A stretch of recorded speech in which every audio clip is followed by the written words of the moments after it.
Hi. Yeah. I'm loading in Okay.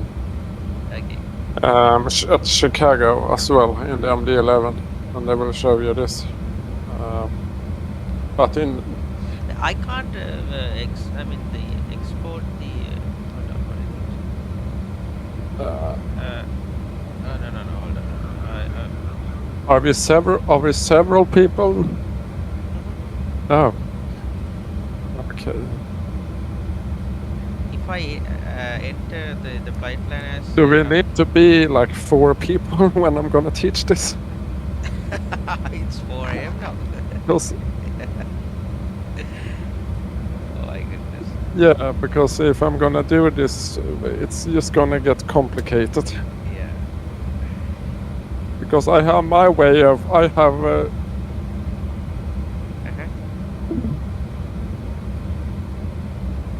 Is it loaded now? now. I think it was the stream. I heard it as well. Okay. Yeah, it was the stream. I thought it was several people in Discord, but it was actually the stream. So yeah, I thought we were like 4 people in the Discord, but it was actually I heard you twice and I heard me twice. That's why. Okay. What do you mean you can't export? Should be able to. If you just set it up like I have it, you will be able to export. I promise. If not, you I don't. typed as KORD, KMEM, and 01. That's the file name. That's how I do it in the other aircrafts. Yeah, But it's yeah, not but working. that's not on this one. You don't put 01. That's the problem. You don't put 01. You only put code KMEM. That's it. Okay. So now you need to actually reload the whole plane, because once you put from to like code /KMEM, then you've stopped the plane basically reading your sim brief anymore. It won't read sim brief unless you reload the plane. So you Okay. need to learn how to basically put it in. Reload, right? Yeah, so reload the whole plane so it actually gives you a cold and dark like default state Mm-hmm. or whatever you have it set to. Okay, let's Uh, see. yeah, it takes me a year to load in at Chicago because it's such a huge airport. Yes.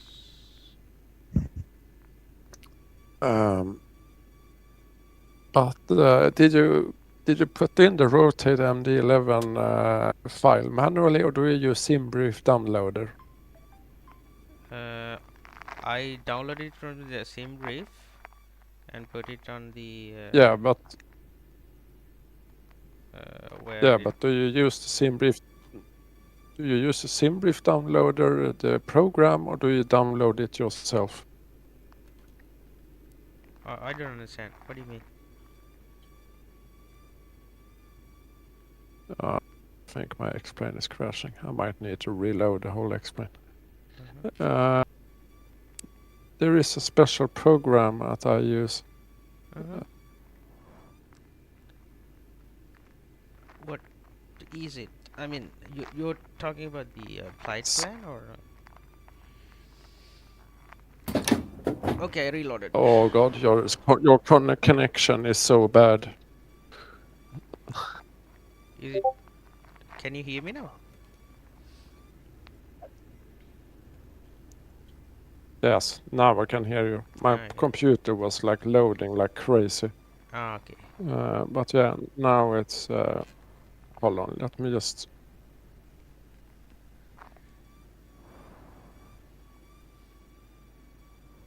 Yeah, it's just loading. But yeah, let me just start up this thing. Okay.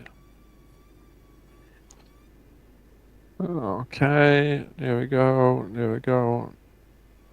There we go. Okay, sweet. Comes from ground power. Yes. Okay, here we go. So if I use, let me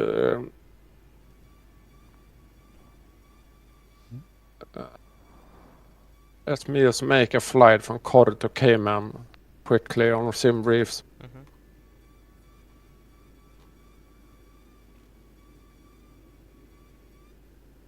Mm-hmm. Can you do the same one as Chicago to Memphis? So No, I'm just gonna show you how to. okay. So I need a file. Okay.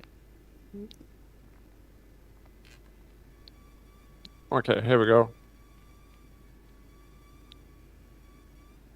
So yeah. So let's see here.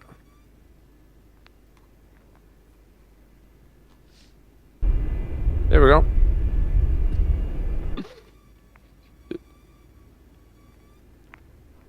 Yeah. So basically put in. I can't see your screen. If the. Okay, hold on.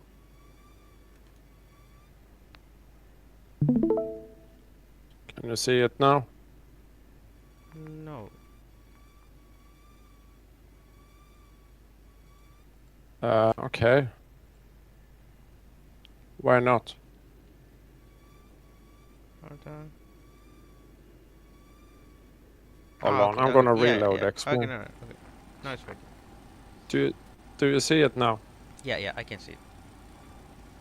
Yeah. So what you put in here, now I've already done it, but what you put in here. Okay. Is this? Mm-hmm. No, not that.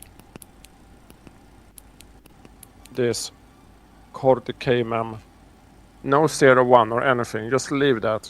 Leave it out completely. If you have the right file, that's the only name you, and then you put that there. And once you do that, you will get it here automatically. And then when you do that, here is your flight plan without the SID or star though. So you need to add that. Here SID, no SID and no star. Mm-hmm. Okay, just wait over there. Okay? I will first. Hold on a second. I'm gonna. Yeah. Put it will work. This will work or not. Okay, first batteries. Yeah. Then the I, APU. I can't see your screen, but that's. Never mind. Hold on a second. I will share mine. How do I share it?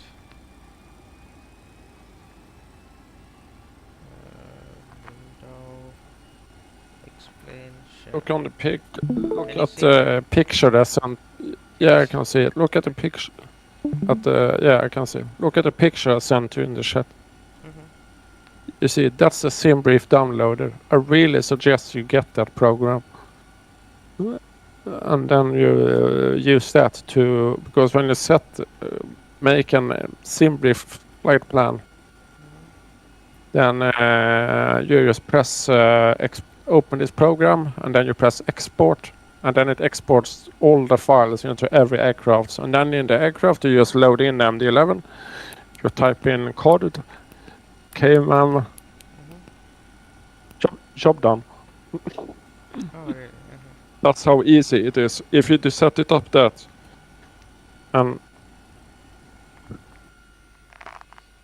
so APU power on. And I'm also gonna see. Do you have the file? Hold on here. the sounds are amazing on this. Yeah, and it's gonna be even better if you get the Mango sounds. They are. Yeah, I'm not joking. Mango sounds on this plane are the best one Mango has ever made.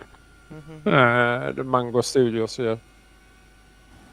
When you start the engines with the Mango, it's gonna sound really good. I mean, I can do that here. Even the buttons, the sounds of the buttons are very real.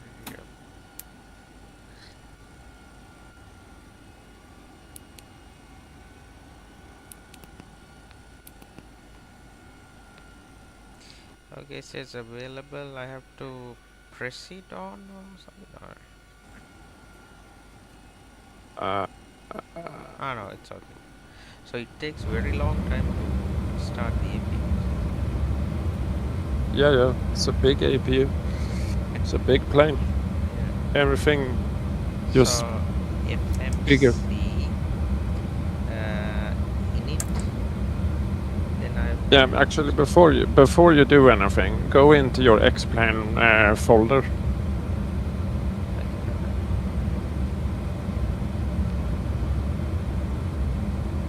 Okay. Go into your X-Plane 12 folder, and then you go to aircraft, and then you find your in the aircraft you find your MD-11, Okay. and then you go to user data, and then you go to saved routes. MD11. Then nav data. User data. User data. No, user data. Yeah. And then saved routes. Save routes. Yeah. What do you have in that in there? I got RO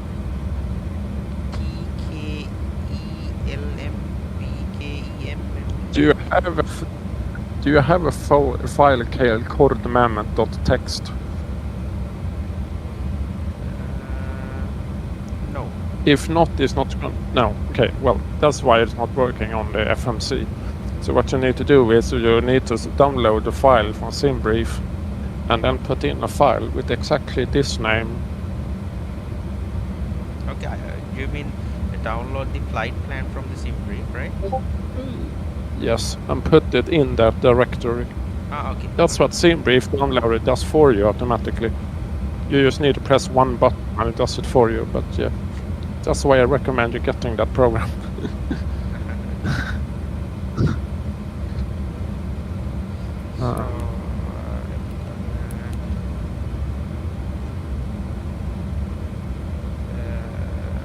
The flight plan name is KORD-KMEM-01. No, it needs to be the MD-11 version. You need the MD-11 file.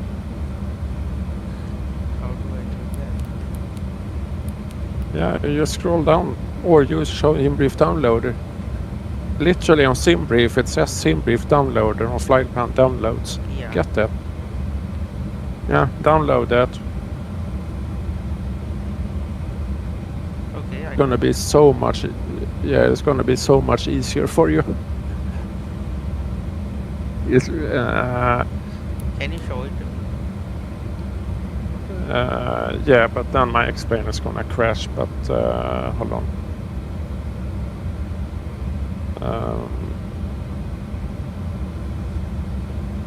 Yeah, so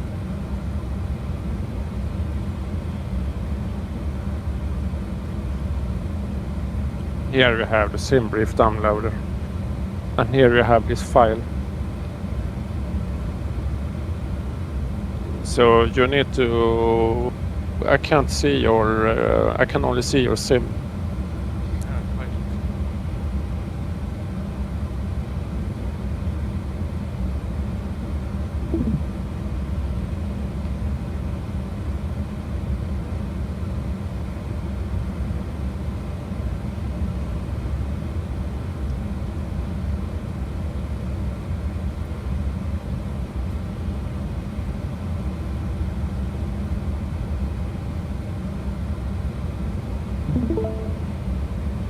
Okay, now this is the SimBrief.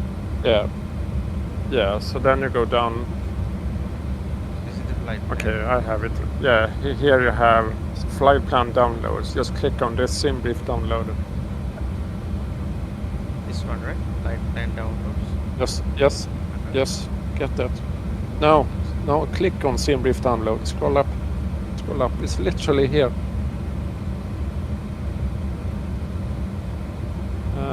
Okay, never mind.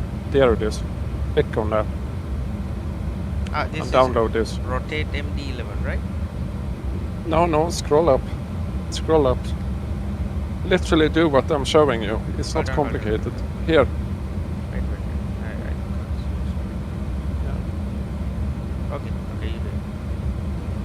Yeah. Click on that. The sim brief downloader. Wait. Click. No, you're clicking at the wrong spot. There's a blue link there. Like.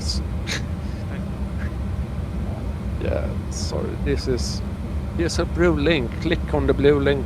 Yes, download. Yes. Actually, do you have TeamViewer? I can do that on your computer for like 2 minutes. I don't. What is it? TeamViewer? Yeah. No. I can set up your whole SimBrief download in like 5 minutes if you. But okay.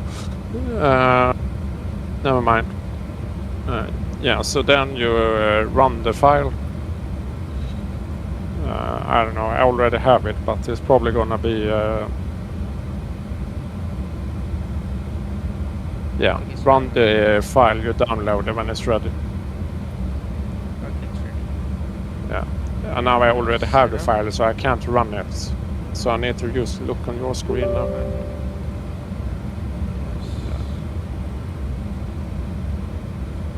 Yes, agree. Yeah, I guess only. Yeah.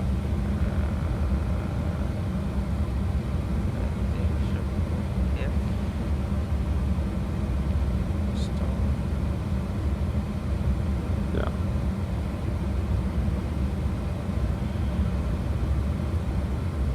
This is it's gonna be so much easier for you with all this setup. You're only gonna do the MD-11, but yeah, for now. But so why it's different from the other aircraft? Like, no, this is. It doesn't have 01. All files are different depending on what plane you fly. The file names are different. It's not same. It's specific for each plane how the developer has made it. There is no consistency. There's just depends on the developer how he made the file, how he made the plane. That's why we just set it up here, and then all you need to do is just press export. finish. And then done. Yeah. And then let it start, and then you can minimize. Yes, right. It's up to you. Yeah, and then you log in with the SimBrief.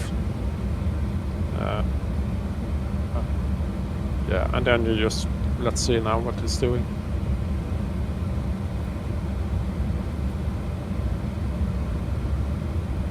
Yeah, just close window.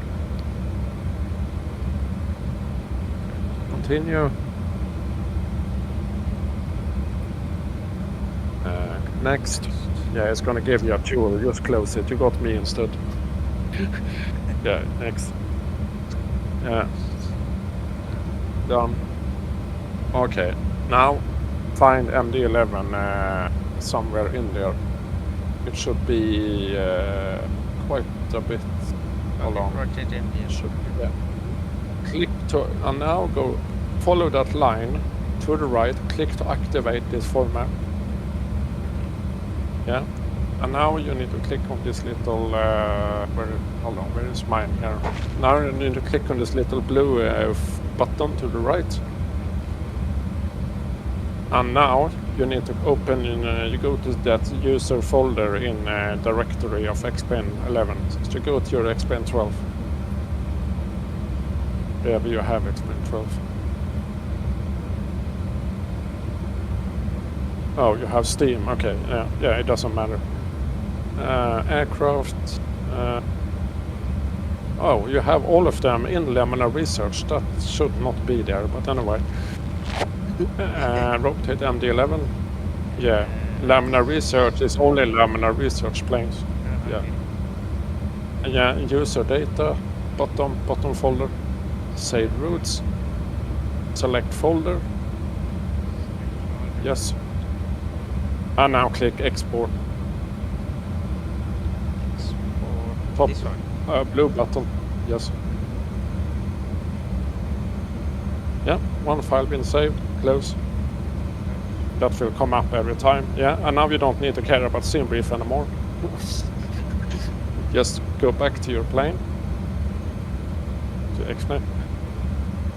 Yeah, and now you press, and now you type in, and now I need to change my stream, otherwise. I need to restart the aircraft, right? No. Hold on, now I need to, here we go. No, you don't. You don't. Now you'll only put in a corridor. Hold on, KMEM, like this.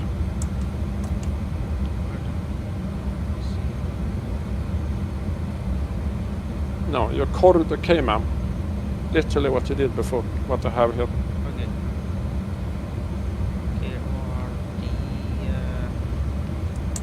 K, Mike.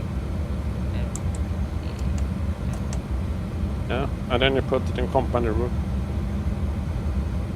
Yep, here you are. Now go to flight. Now you go to flight plan. Flight plan. Here you have it. So now every time, if you do that on all planes that you have, go to the folder. It's a bit annoying, but once you do that, all you need to do is make your plan in SimBrief. Go to a SimBrief downloader, press export, go into the plane, import the route. Job done. Then I That's don't how need easy to restart the thing every time, right? No. What I do is I just copy the file and put it onto the FMS plans every time and restart this. Yeah, I mean, yeah, you can just, you don't need to restart the sim. You can, because we did it now while the sim was running, and we could import it. Okay, thank you. Sim was running, and as long as you have the file in the correct name and correct type of file in correct directory of your folders, it's gonna work. So now I suggest you, are you flying empty? If you fly 400, you're gonna fly empty, trust me. You can't fly 400 with the cargo on MD-11, that's impossible. No, that's impossible. You're gonna stall long before that. There's probably 300. No, look in your SimBrief. What it says in SimBrief, it has calculated it for you. SimBrief says 400, flight level. Okay, show me. You flight plan.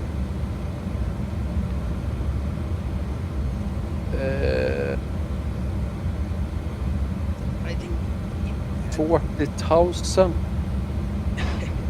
Oh yeah, well it's such a short route. That's why. Yeah. I would recommend you not making 400 on that one, because you're literally gonna climb all the way up and then all the way down again. You might as well make, like, I don't know, 340 or something. I will do 300. Yeah. Okay. Yeah, or 340, because you're just gonna burn fuel going up, and then instead of there's no point. Yeah. I would make just 340 or something like that. Yeah. Okay, KMEM is the alternate. But I never fly short flights on that one. That's why. This is the first one. I think a CI, that's cost index, bottom right. CI, yeah. Yeah, I put 85, but whatever. Because I don't care about the fuel cost. And then you go to next page. And now you see you have on your you have the block. So your top. So now you need to go into. By the way, do you have in pounds? Do you have in kilograms? Yeah, go to this EFB now. That's the issue. You don't have. Yeah, because now you okay. Then we're gonna get it for you, because you need that EFB. Aircraft. That one? Then do you have the latest MD-11? No, this is old version. I think. Okay, well, the newest one, I have it literally at EFB here. Yeah, and you have it in pounds. So that's gonna be, I don't know pounds, I do kilograms. How do I change it? Options. Options. And then second top left. Yeah. Yeah, and then you need to save it. Bottom left. And then load manager. And then you put in your total payload. Whatever it is. You can use right 30,000, but yeah, okay. 30,000. And then you block fuel. Is Yeah, 17,000. 16. 17,000? Yeah. You can actually write there with your keyboard. Yeah, it's easy. Taxi fuel 500, half a ton. That's what I use. 500 always works. Ballast fuel, ignore that for now. I'm very used to the MD-11, and even I don't understand ballast fuel and yet. So yeah, just leave that. Trip fuel. So that's your on sim brief. That's do like 7,200 or 8. Yeah. Let's put 8. No, bottom one. Yeah. And then and now, do you remember I showed you? Hold on. Let me just copy what you have. Hold on. And you put 17,000, and you put 500, and you put 8,000. Okay. Now you see on your right side you see your load, your CG limit. You see it's CFCG, and you see your takeoff CG. So now you must select this block fuel, this white thing. Well, it's blue for you. Now you go up to block fuel, and then you select that one, and then you drag it to 0. Yeah, I'm gonna, because you need to make sure you stay within CG limit your whole flight. If you don't, if you have a lot, and then you're within the CG limit. So if it happens like this, so if you drag it up a lot, drag it up to like 30,000 your block fuel, just to test. More, a lot more. Yeah. And if that happens while you're flying, good luck. You're gonna stall upside down, basically. So you need to make sure you're inside the CG limit during the whole flight, and to simulate your whole flight burning fuel, you take your block fuel and then you lower it to, I don't know, close to 0, because you're always gonna have some fuel when you arrive. And if you're within the CG limit during the whole flight, from taxi to from total block to 0, then you're gonna be fine for the whole flight. If not, you need to add more. You need to probably fix something. And then your CG. Hold on. So now you can put 17,000 again on block fuel. 17,000. And now there's another trick which you need to do. This is only MD-11 stuff. This dragging this because of the third engine at the back. That's why. And then your CG limit here, payload CG, the second from the top, that shows 10% for you. That one should be at 30.5% takeoff CG, bottom right on your screen. You see you have takeoff CG 32.6. Yeah. Drag your payload CG so you have takeoff CG 30.5. So basically to the left. Okay. That's according to the manual. Just saying. In the manual, they are saying drag it to 30.5% Mach on takeoff CG. Yeah. And actually, after you do that, you need to check again that your block fuel. But now you have a little.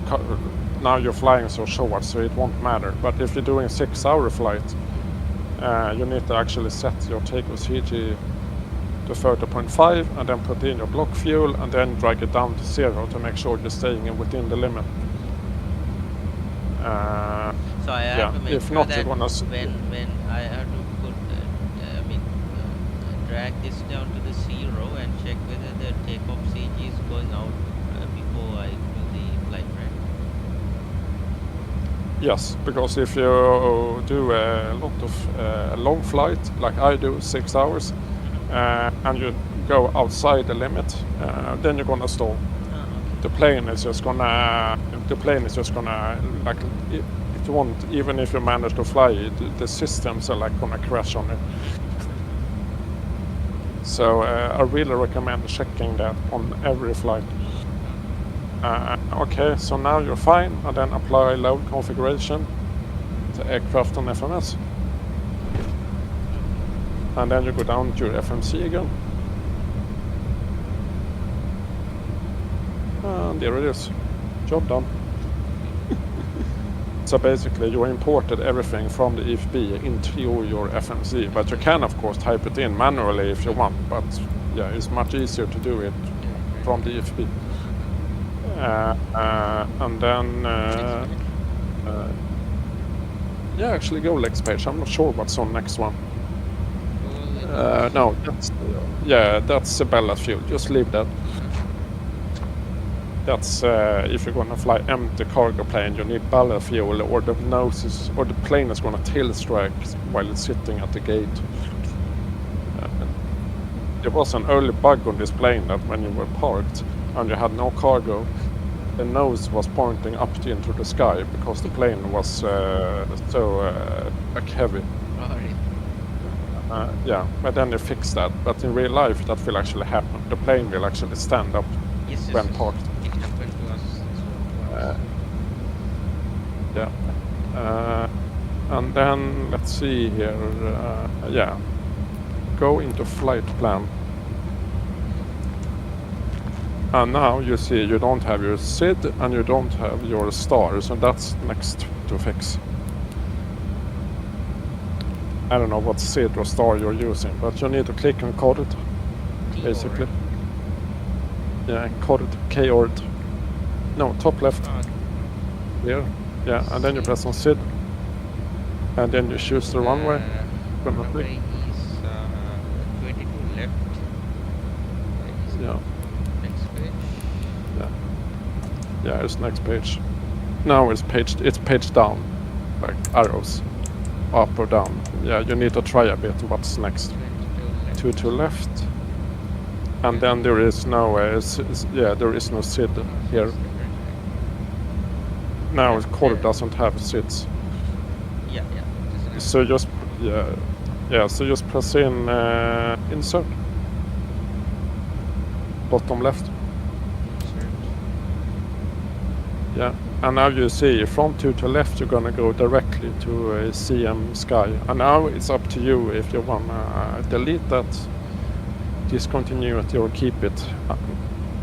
It's up to you. Okay, so how do you do it? Clear, right? Yeah, like that. Yes. Not allowed. Oh, okay. Hold on. Yeah, it's not allowed actually. Okay, well, then just leave as is, and then you put the arrows down, go down to KMEM. No, it's actually, what is it now? It's actually the arrow up to go down is, yeah, and then you do same on KMEM on your arrival. Start. This method is actually 18 left. yeah, this is the same way you do it on an A320. You click on your departure, the airport, and your arrival airport. Exactly the same. So exactly the ILS, same. right? I mean ILS, Yes. 18 left. Okay, select that, and the arrival is +5. +5. Yeah, well, you have an older airbag, so it's going to be +3 for you. I'm gonna download it. Yeah, +3. +3. Yeah. And then what did you have? What did you have as transition? Transition. PXV. PXV. Okay. Yeah. Yes. And then you got everything insert. Yes.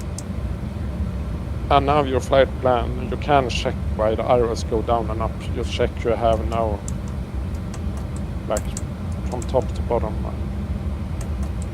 Yeah, so you have a discontinuity there, and then you have discontinuity up there. But that's gonna be, yeah, you have manual. You need to, the thing you do when you get to these discontinuities is you go direct intersection, which is basically this one, top left on your FMC. Top left on your FMC on the button, direct intersection or top left there. And then so imagine you're up in the sky now and you're coming in to land at Memphis and you have a discontinuity on your navigation display. What you do is that you select the next waypoint. You select the waypoint, put it in direct to, press direct to. So if you just put, hold on, it's a bit tricky to show, but you can just put whatever. Just put something up there.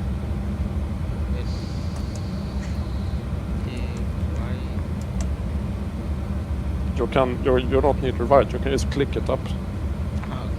You can just click on the left, and then you just press and now don't click. So now if you click again on the same, here you go. Now it's fixed. And then when you're descending from Memphis to land, you're just doing the same thing. Or you do heading mode. It's up to you.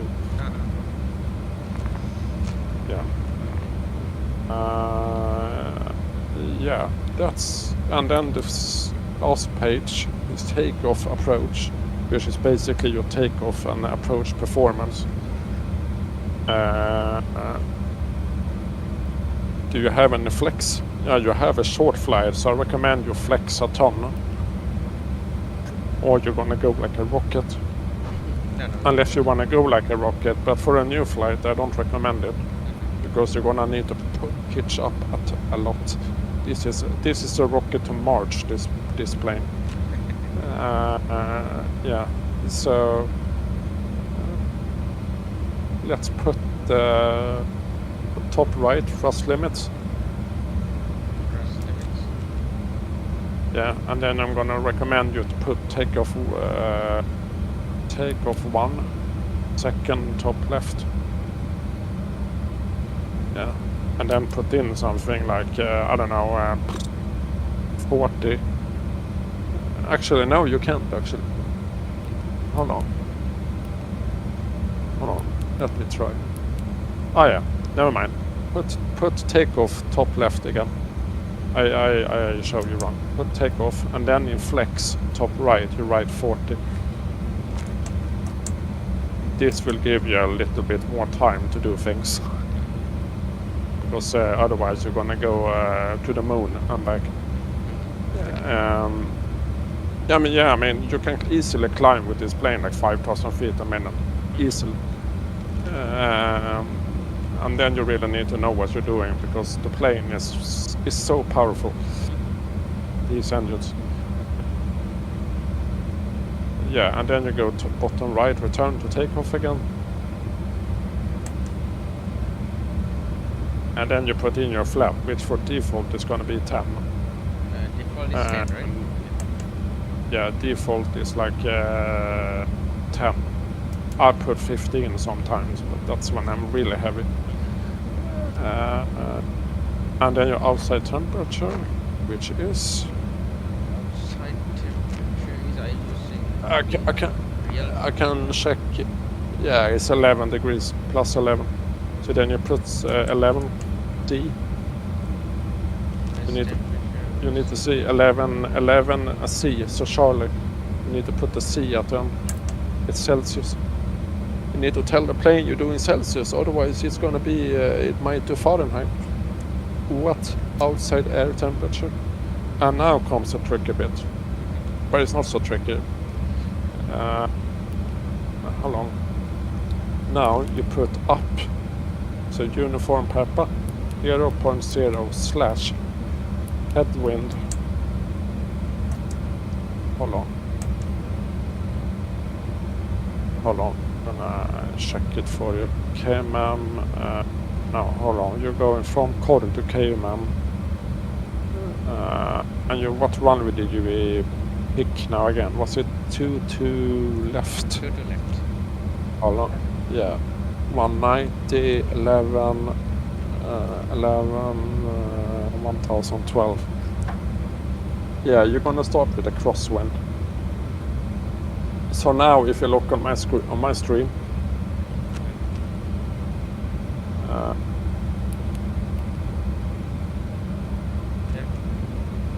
basically I have this program. This is like Stone Age program. This, and actually no, I'm not showing my screen now. Hold on. Yeah. Hold on. Give me a sec.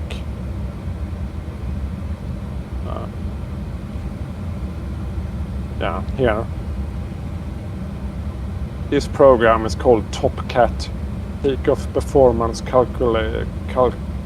Calculation Tool. This is really old, but the performance numbers don't change, so it's actually a really good program. TopCat, right? I don't even think you can get it anymore, but anyway. Let me check the program. TopCat. Cat means K-80, Yeah, it's like Kilo Alpha. It might be another program that they use today, but TopCat. Yeah, and it's actually payware, that program. Believe it or not. Yeah. That's the program I use. But I can show you for this. I can show you mine on this flight. So basically, what you're gonna put, you see here. This is the wind, 190, 11 knots, and here you have head 01 / cross 11. Here you have a slope. Oh no, hold on, I have wrong runway now. This is 2 to left.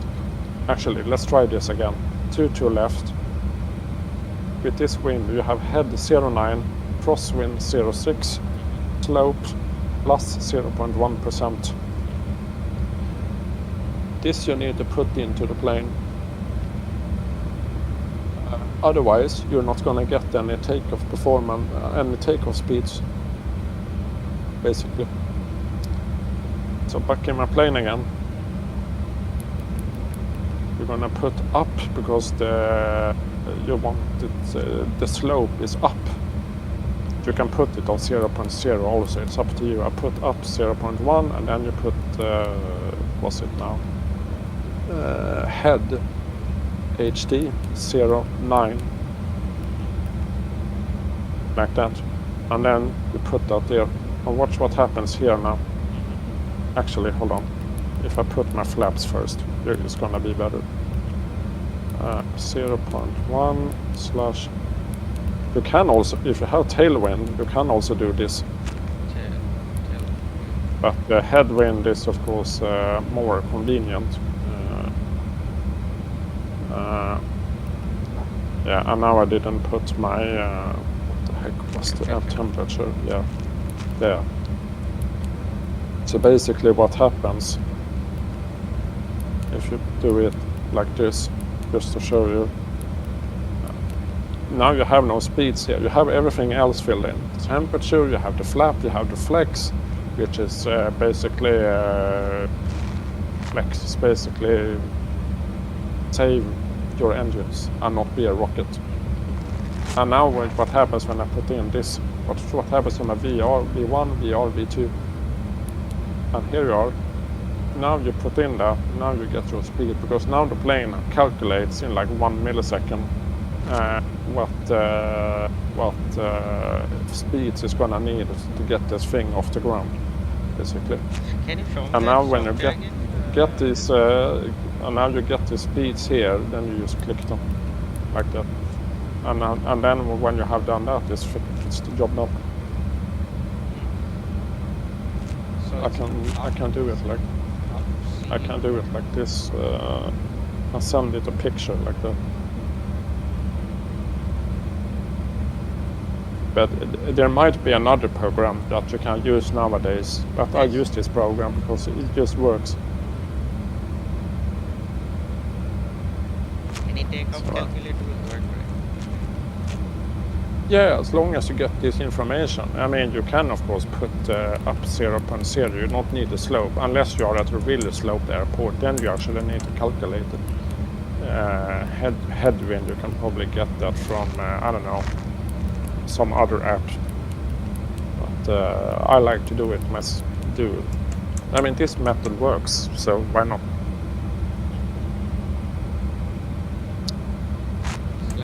Yeah. So, 0.9. Yeah. 0.8 to 9. Now you put 8 to 9. No, you put go back, erase that. You need to put 1/. You have 2. Back, up 0.1. Now you put 0.1 / HD headwind 0.9. If you look at the format up there, you see the format it's in these boxes. You should write it in the exact same format. So yeah, so now you put it in the empty boxes. Yeah. And then it's telling you to check and confirm V-speed. So now what you do now is you click on the stars on each V-speed to like confirm you want those. Yeah. Here it is. And now the FMC is done. And then I can. This is a little bit extra, but it's good to know. This thing has calculated the V-speeds according to the data you have put in right now. So if you're gonna taxi to the runway for takeoff and you burn more fuel than the 500 kilograms you put in, and you look on your primary flight display, your left screen here, you see your screen. Now you look on your PFD. By the way, you need to align your IRSs. Yeah. Never mind. Yeah, so never mind. So here you see your V-speeds. Like top left on the top left on the PFD, you see your V-speeds in magenta. Yeah. What will happen is if you burn more than half a ton during the taxi out, these will become white, which means yeah, it has happened to me a few times when I was new on the MD-11, and then it hasn't happened to me anyway. So magenta is basically confirmed, and white is is white basically. And what that means is that if your plane has burned more fuel, then you need to go down to the FMC and then click and then reconfirm your V-speeds again, and then they're gonna go magenta. That's just good to know that the plane has calculated in the FMC that you're gonna use exactly 500 kilograms on the way out. If you use 501 kilograms, this is gonna be white, and then you need to go down here and just reconfirm your V-speeds, and then it will become magenta, and then you can take off. But yeah, that's just good to know. MD-11 quirks. Yeah. Basically. So now I suggest you align your IRS. Yes. Oh, yeah, it is aligned. Oh, nice. And then when you're, I don't know if you did that, but in the FMC, it's going to tell you on the inner page to initialize IRS, so then you need to click that. But you apparently already did that, because otherwise you wouldn't have aligned the IRS, so yeah. Yeah, and then you set your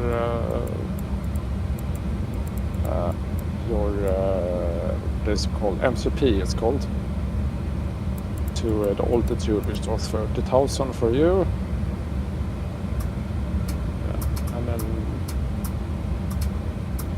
Yeah, and then you press, and then when you have set 30,000, then you press profile once.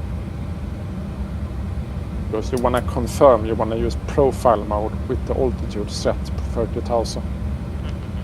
Yeah. Then I think I need to. Yeah. So now I clicked profile, and now you see on my PFD, profile armed. So basically, that will happen after my takeoff is done. It will go to profile armed, and then you will climb on profile. So that's super important to click profile, and then on your what's the heading on the runway? It's 22.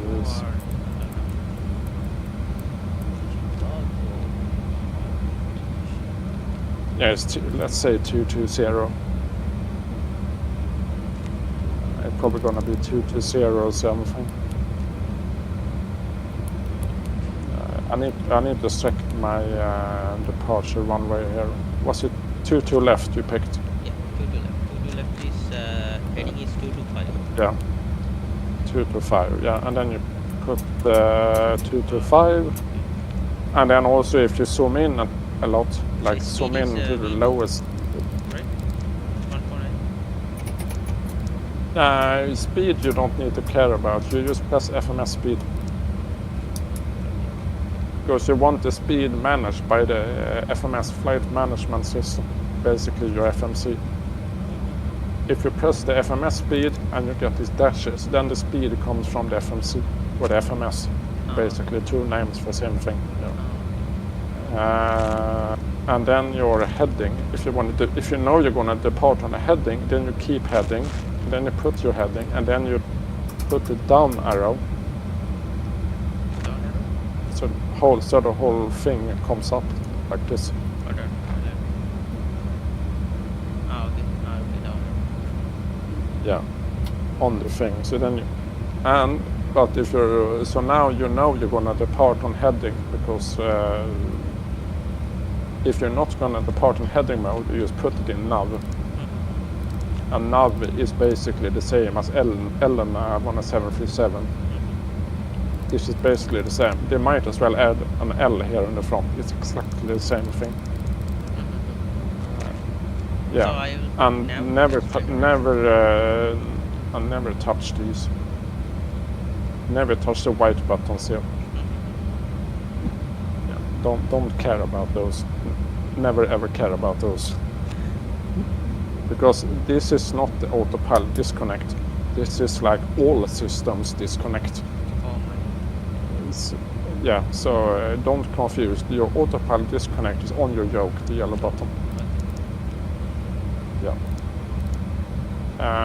So if you've done this correctly, you should have profile armed, nav armed, or if you're in heading, you're gonna get that. Actually, no, yeah. And then you're gonna see your speed, which is gonna be something else. Yeah, it's gonna be 149 and pitch.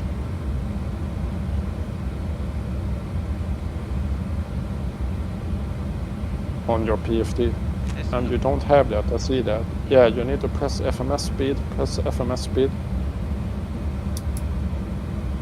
once. Yeah, just press it.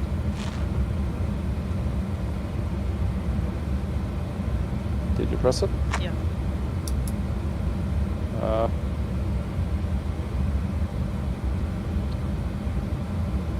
Hold on.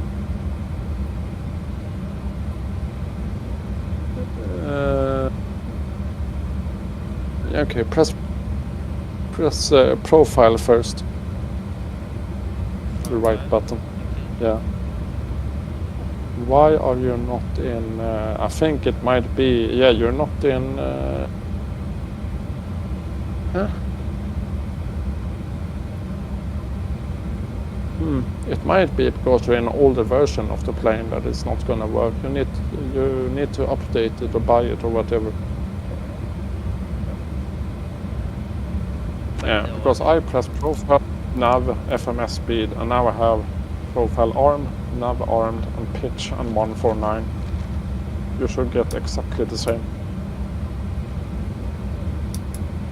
I don't know why it's not working for you. Probably because you have an older plane. Go into your FMS, it says align IRS.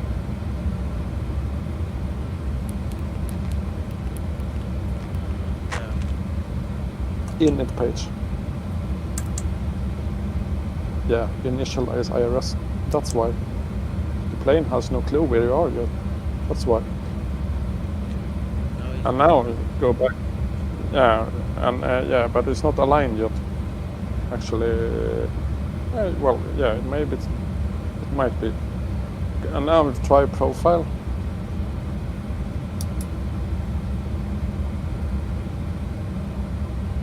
Look up on your IRS switches, top left overhead. Yeah, you're gonna need. They are not aligned. You need to wait for them to align because you have this yellow. Actually, turn them all to off and then back to nav again. Yeah, back to nav.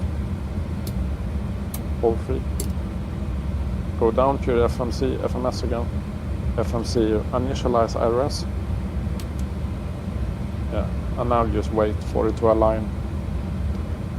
That's gonna take a while. Yeah, I mean, reduce the time, right? That's not realistic.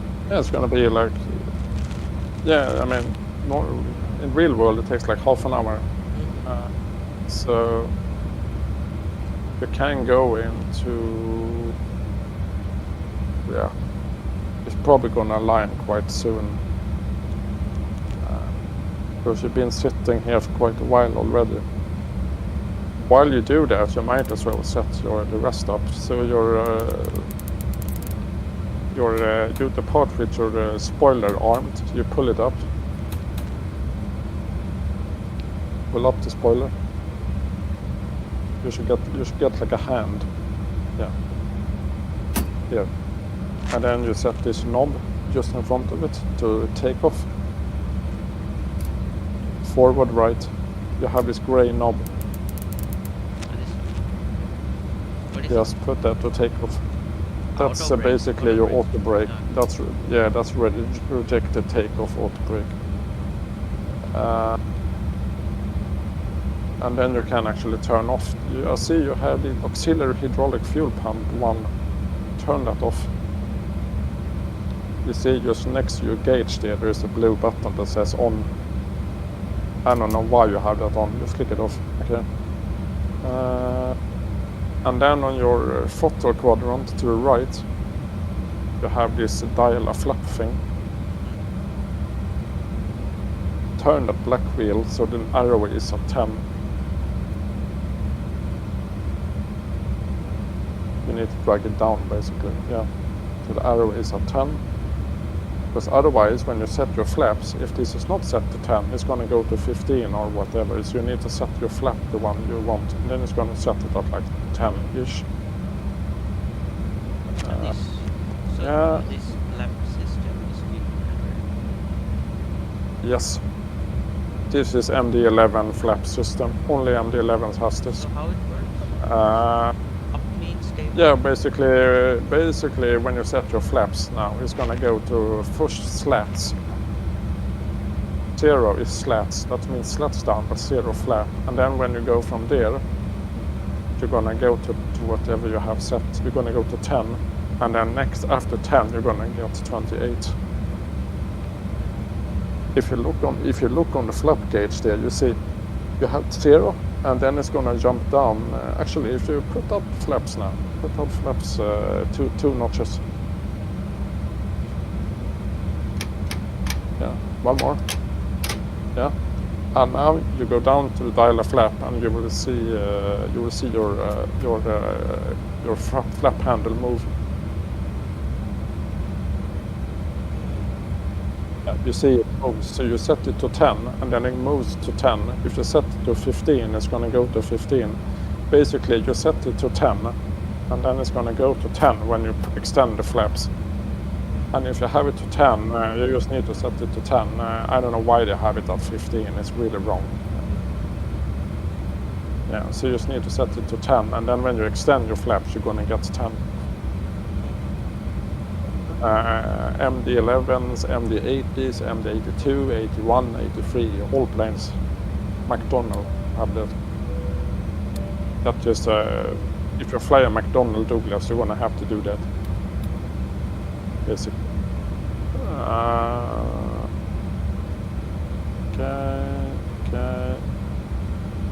Okay. Yeah, and now look and see if your PFD is aligned now. Nope.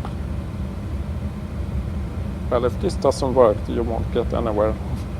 Because the plane has no reference point whatsoever where you are. It might be because you're using such an. It might be because you're such a. Well, go to.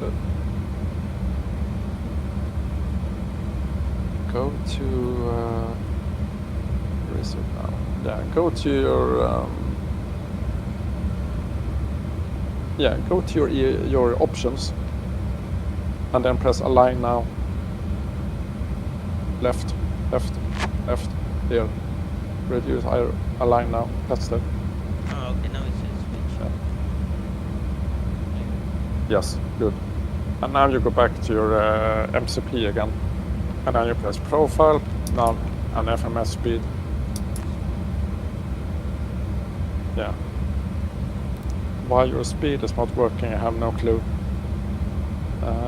Press FMS speed again. The button.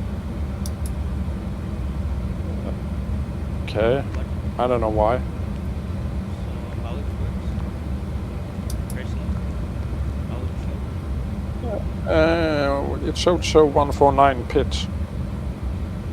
Yeah, it says. That pitch is in white. No, but it should say in magenta. Like the rest of them. Like. Try now to put it in. I don't know why it's not working now. Yeah, well, it's not super important. You can just take off by click down arrow and then just put I don't know 240. You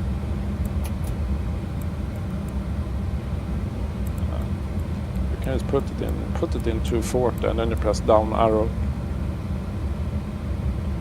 or 220 or whatever you 240 is what I yeah.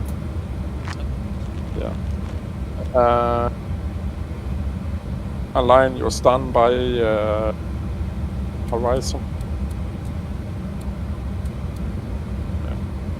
below the gear handle. Yeah. If all else, no, you pull it out. You pull the whole thing out. Yeah, there you go. Yeah. Set your QNH, which is 2987 is what I have on my active sky. Yeah. I need to change the inches, so 2987. What is there more to do? Let me see. Yeah, the overhead again.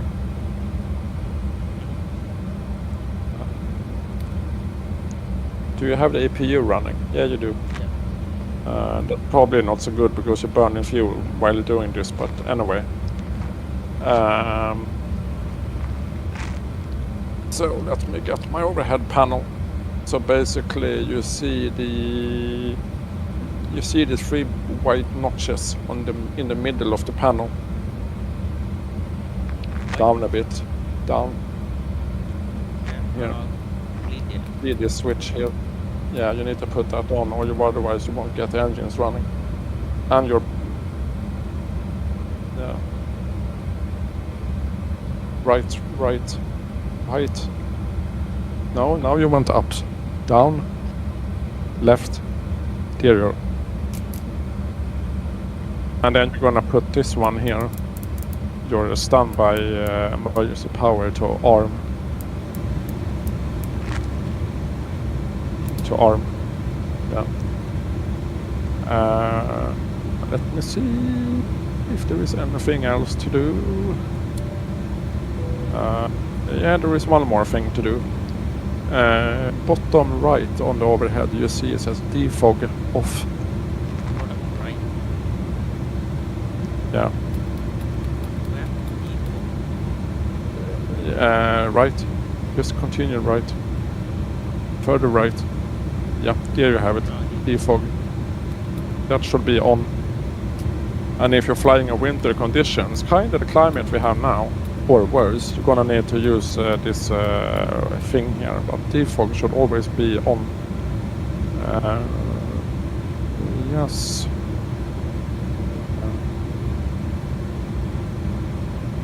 And then it's your pedestal between the seats. You're gonna put your this is the transponder. So you're gonna put your code, whatever you want. Left, yeah. So you're gonna I put 2000 because usually, but you can put whatever you want. Don't put something on 7 because that means com error or hijack. But everything else is fine. And then when you're flying on VATSIM, and then when you're flying on, yeah, I usually put it in XPDR. When I'm about to push, I put it XPDR. And then when I line up in runway, I put TARA. I usually with TAR because Yeah, some VATSIM users actually want you to use that on the when taxiing. It's a bit weird, but anyway. And the next, I think the next thing is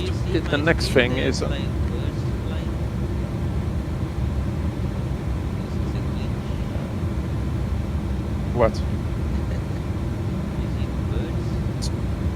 Yeah, that's, you might want to turn them off, to be honest, or you will get a bird strike at some point.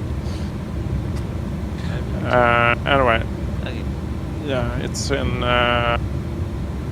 yeah, so if you do the pedestal again, between the seats, if you need to, when you're flying on VATSIM, you need to turn on your radio to mic and then pull out VHF 1 and then turn it to max. So, yeah. And then, so you put 1 to 2 decimal 8, and then you switch it over to left side. So your right is standby, your left is active. Yeah. And then and then just below you put that. No, it's 1 step down. There. Click that. And then click that. And then click the gray knob. You need to click the knob. You need to like pull it out, the whole knob. There you are. And then you turn it to the right to max. So basically, if you don't do that, you won't hear VATSIM, even if they're shouting to you, because you're basically muting, controlling the VATSIM level volume with this knob. Yeah. Yep. Yeah. So your volume in your VATSIM is controlled by this knob. So you need to have it in this order. You won't hear anybody. Well, apart from a chat, of course. Like text chat you will hear, but everything else will be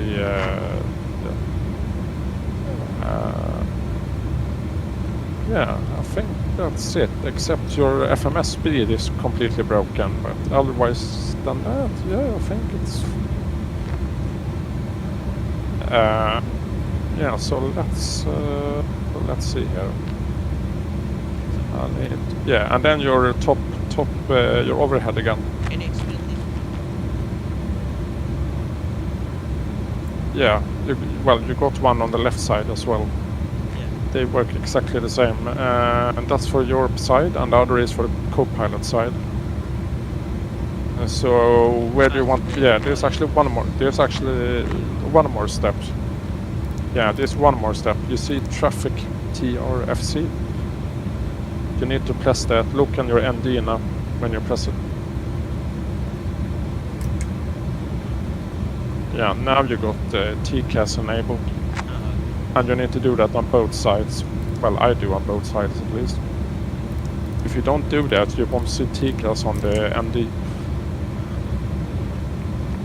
Yeah, and then you have data, you have waypoint, all this crap I never use because, well, data you kind of want. When you're going up and down, you want to see altitude constraints, you press data. Yeah, you might want to press data actually.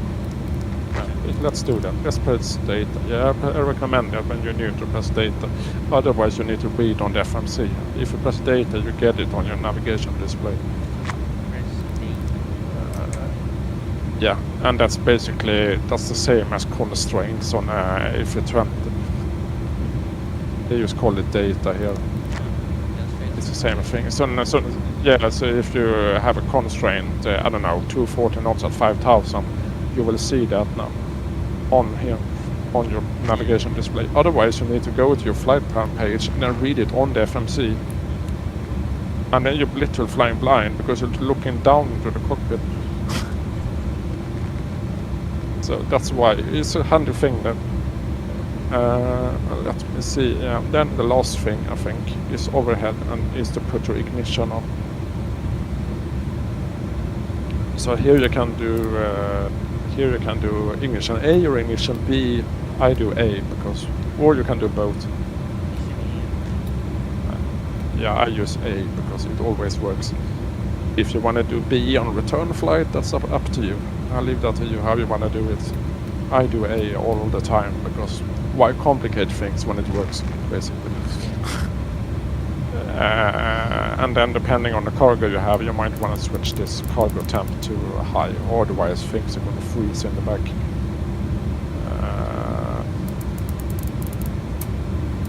Yeah, it's going to get quite cold otherwise, especially this part of the year when it's really cold outside.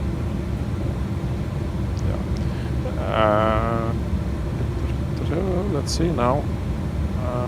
I need to ask for a better pushback. No, the engines are starting or just standby ignition. No, that's just so you have ignition so you can start engines. You're not starting them yet. Ground to cockpit. Fine acknowledged. Call me through the menu when you are ready. Yeah, and also put on your beacon light, of course, and your TCAS to whatever you want to set it at. Okay.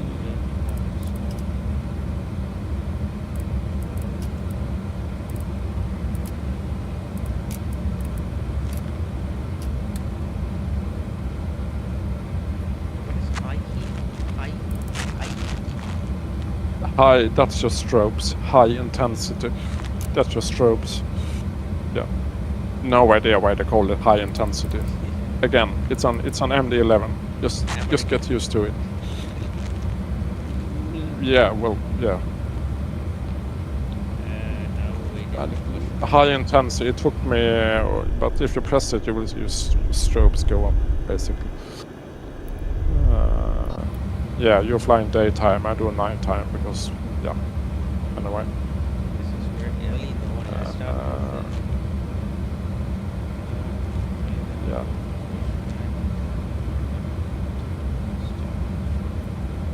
Yeah. Hey, Captain, Yeah. let me know where you want this thing. And now you should just, yeah, like that. Further back probably, yeah, something like that, why not? Great news, Captain. Your toe's coming. Things here also. I'm not only explaining it to you. Yes. Everything is set for me as well. I just need to get rid of the shocks. Yep. Here we go. And then I need to ask for pushback as well. Ground to cockpit. Toe is driving up.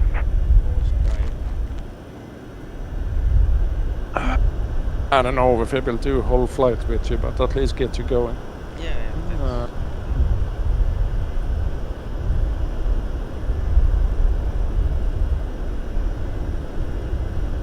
that's Let's see Right, here. then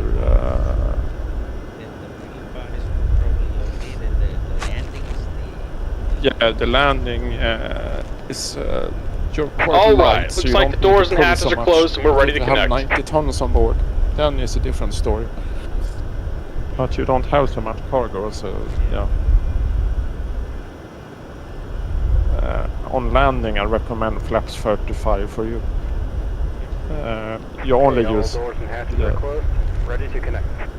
If you're only gonna use 50 when you're a short runway and you're really heavy.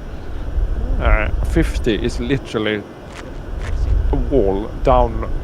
Flaps 50 is literally a wall straight down. The wing literally goes straight down, a big wall. And you can imagine how that angle of attack is gonna be crazy.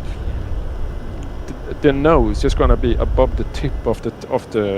Welcome aboard, Captain. Toes connected, of the bypass tail pins wheel. inserted. Go ahead and kill the parking brake when you're ready to go. That's your angle of attack. it's probably the tail strike. Yeah, and then you're gonna land with that without tail striking and get the nose down without. Don't do that. So connected and I mean- bypass pin inserted. Release parking brake. You can do it later when you're really used to the plane, but for new, no, don't. It says release parking brake and Yeah, I'm just gonna see, and then we have there, okay, and here, yes. Starting pushback. And you may start engine. On all MD-11 planes, it lands with the nose really high up. It's the same on the DC-9. It's same on the MD-80s. It's same on the MD-11. Because all the wings are so far back on these planes, and you have the lift at the rear, not at the front.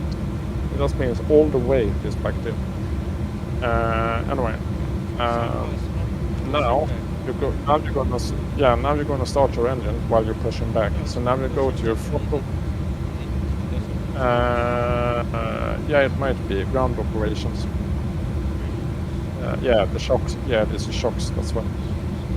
Yeah. Just dismiss them. And there. Here comes the pushback. Light them up. Yeah. Now it's pushing. So engine. And now while you're going, so now you go down to your throttle quadrant. So put engine on, right? No. Don't touch anything up there. Go down to your throttle.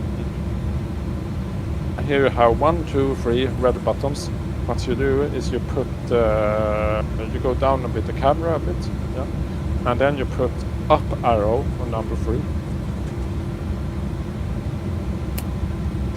Yes, and now you look on your engine panel. Look up, and then you see this little blue line here. When it is at 15%, then you ignite, put the fuel in, which is basically 15% now. Yeah, up arrow. Here you are. And now you do the same on the other two. When 3 has started up, then you do you can do 3, 2, 1. I think 3, 2, 1 is actually the way they do it in real life, to be honest. I do 3, 1, 2, but you can do 3, 2, 1. It's up to you. But you're always starting from the right. You're always starting 3, 2, 1. You can start number 2 now. Operation complete. Set parking brake. Yeah. Disconnecting tow. Stand by. And then you wait for 15%. Then you do it.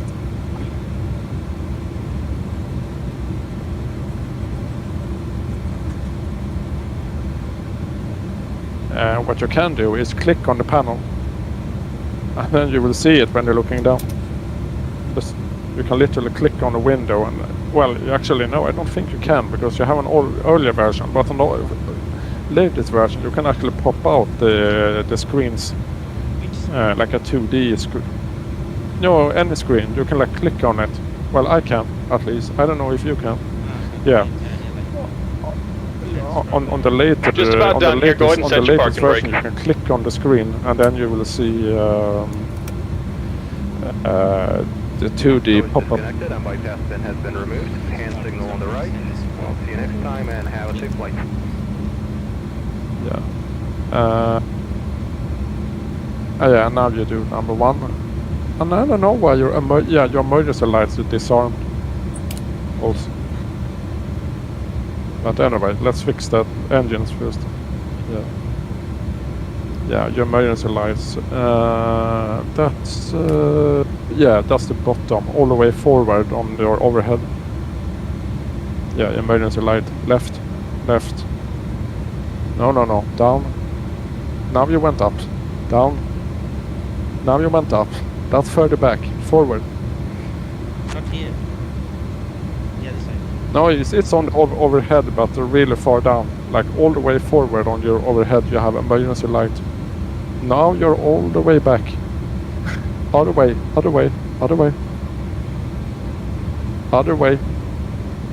Now go back to your seat again.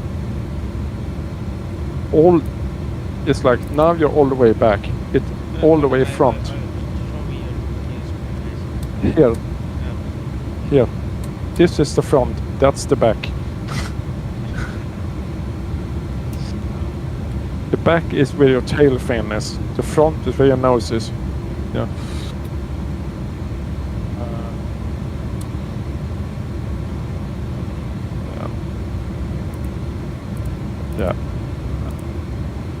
Yeah.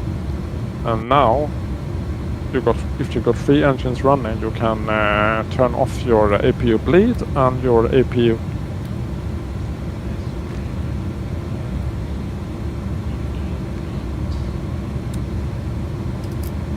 Yeah. Now you need to go top right on your overhead. The APU is literally up here on your top right. There it is. So it says yeah. So now now it's turning off itself. So yeah, all is fine. It's turning off itself. It takes a while for it to stop.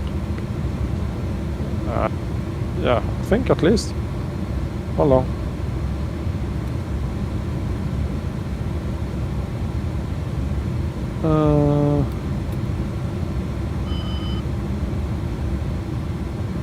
Oh yeah, I need to. Okay, now it's. This is a big APU in this plane, so it takes a while, because after you stop the APU, after you take the APU out, it's gonna run for a while to cool down without any load, and then when it has done that for a while, then it's gonna auto shut down itself. Basically. It won't just shut down immediately, because then it's gonna be warm when it's shut down. So yeah. Now I need to start my engines as well. That's like what you do with ship engines as well. You take them out of you take the load out of them, and then you just let them run like without any load for a while for them to cool down. For the coolant water to just circle around so they're cool again. And then when they're below a certain temperature, then they shut down themselves. Yeah. So that's actually, yeah, you should do that with any engine actually. Even car engine you should do that. Yeah. You don't like race it and then you just 300 kilometers, brake hard and then just turn it off. The engine is not gonna like that. You're gonna let it sit for a bit to just cool down, and then you turn off the car engine. Yeah. Did you know, by the way, it's a fun fact that ship engines are actually started with compressed air. Yeah. You insert compressed air into the cylinders on top of to the cylinders, so the engine starts to turn at a certain speed, and then when it's done that, you inject the diesel, and then it ignites, and then it starts. Yeah, that's how it's done. Yeah, just like a plane engine. You basically use air. You basically use air to get the blades turning, and then when it's turning, you put in the fuel, and then it ignites, and then yeah. Yeah, diesel engines are the same. On big ships, you use exactly the same. Okay, and now you see your bottom next to your left FMC. You will see it says slat. No, it doesn't for you because you're already done. You're already put your flaps out to 10. Oh, you're already at 10. Okay, then I will do it. Because if you look on my screen, you see here it says, well, hold on. Yeah, you see here it says slats. Plane is basically telling me I want slats. Give me a slat. Okay, I'm giving it, and now it's telling me it wants to give me a flap. Okay, and now we're down there, and now you will see here on your PFD you're getting flaps 10 selected. And when the flap is moving, you're basically getting an arrow going up if they're going up, and then if they're getting a down arrow if the flaps are traveling down. And then when they stop traveling, you have flaps 10. This is like super important to look at when you're flying, what flap you have. Well, then let's just put on some lights, which is basically your nose texture light is basically the same as your nose landing light. The first notch is taxi and the 7 is landing. Yeah. All the way. Yeah, the far right. Now you have landing lights on. Now you have all landing. You turn those off. All off. And then you put one notch only on the right, just like that. Yeah.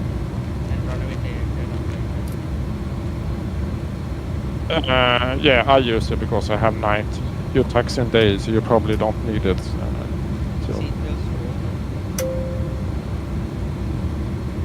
Yeah. Do you have free throttles? Do you have 2 or what do you have?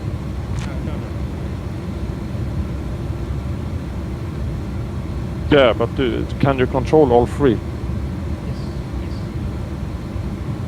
Okay, nice. Because I usually need to use like a plugin for that, but yeah, I can control all 3 as well. I think I don't think I can use separate. I can with the mouse. Yeah, well, I can taxi with only 1 and 3 engine and number 2 idle if I want. That's how I have set it up. I can idle number 2 and only use like a regular plane. Yeah. Save some fuel on the middle one. Unless I'm really heavy, of course, then I need all 3 to even start moving. Now I'm gonna need to look at the map because now I have no idea where I'm going.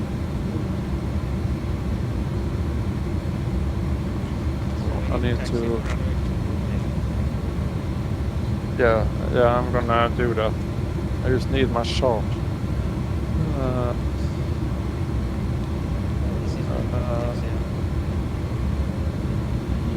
Yes it is. Yeah, it's a long taxi here. Yeah, to left is yeah, it's a long taxi. You're gonna taxi pretty much the whole airport before you get to. Well, I am. I don't know where you are. Yeah, you use same. Southeast Cargo. Yeah, you're 2 to left. That's the northern side of the airport. You need a taxi. I use same taxi parking actually. So yeah, I did. Yeah, and then you use taxi. And when you taxi, you remember the nose is really hanging over the nose gear. So when the nose is sticking out, then you're about right on taxi. Your landing gear is actually behind where the flight attendants are, basically. That's where the nose gear is. So the whole nose is actually hanging in the air in front of the taxi line when you're turning. Let me see here. I'm gonna go. Yeah. I'm already taxiing the 2 to left. But yeah, that's.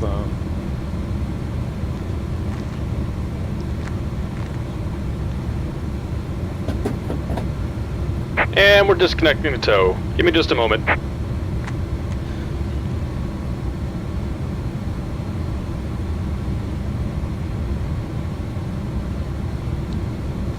another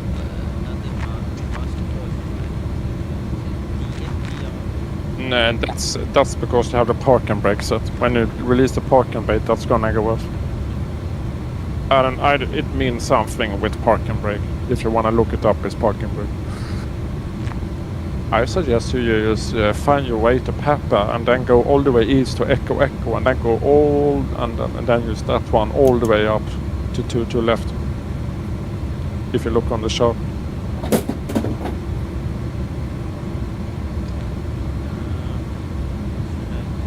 So basically, you take out of the parking. You take. And we're disconnected. Signal and pin on the right. Take it easy and have a safe then flight. You go east on uniform, and then up to Foxtrot, and then east on Papa, and then north on Echo Echo. Yeah, so uniform.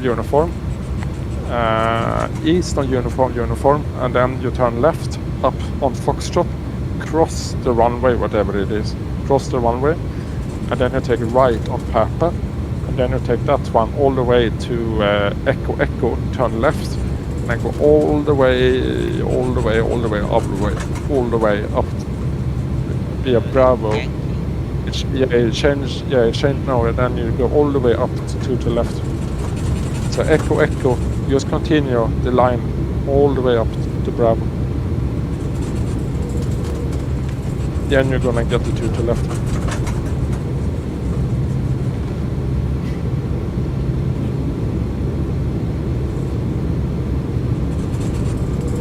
At least that's what I'm doing. That's the easiest way to get up there. But I wouldn't choose 2 to left. I would choose 2-8 because that's on the south. But anyway.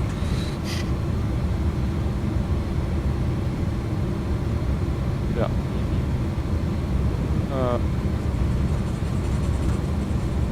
Yeah, I will tell you how to taxi. I see where you are on the map anyway. So yeah, no.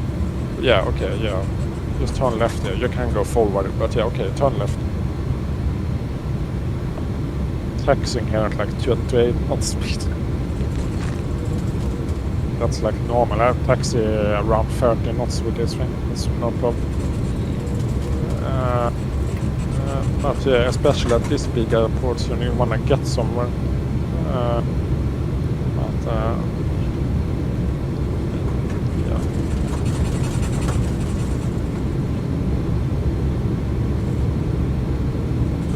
Yeah, with these mango sounds, you can actually hear the nose wheel bouncing on the lights on the taxiway line.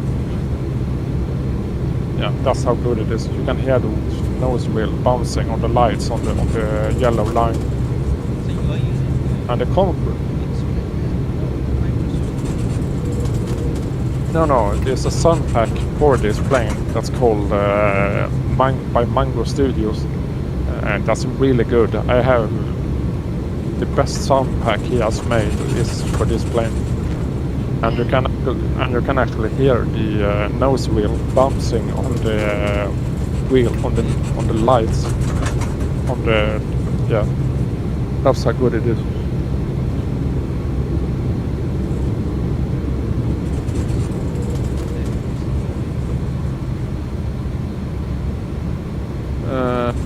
Yes, turn left there.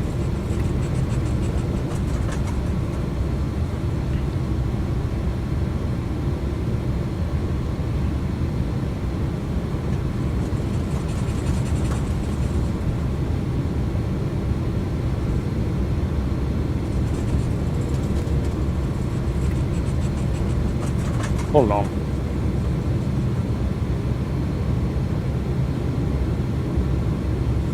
No, hold on. Yeah, no. 2 left. Such a big airport. Yeah, you're right. I am at a completely wrong place, but I'm gonna fix that. I am at, yeah. Just continue. Cross the runway and then you turn right. I made a mistake. Oops. I went up to the yeah. Just cross the runway. You just cross the runway. You just cross the runway and turn right.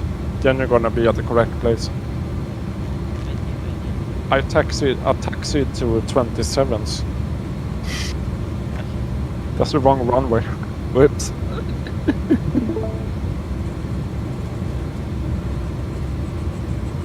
Yeah, you just cross that runway, and then on the other side you turn right. Then you're gonna be there.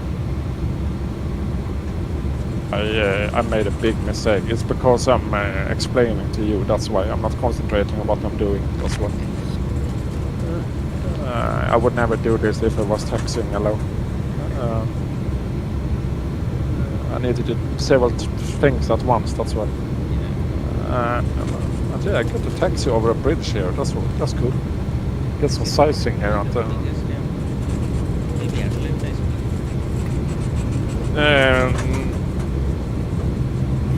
In gates, yes. In size of the ground, far from it.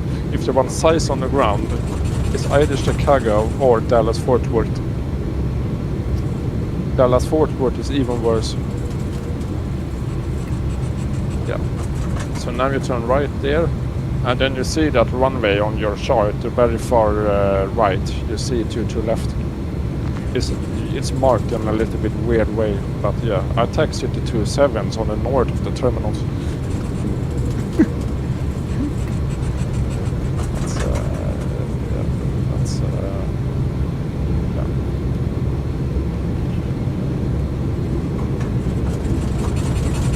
Yeah, just follow that, and then when you get to the end, just turn left, and then right.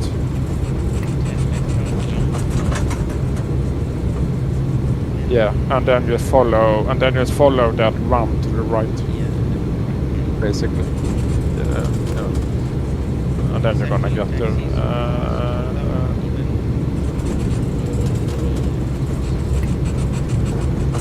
Yeah. But when you're fully loaded, it's not going to do that. So.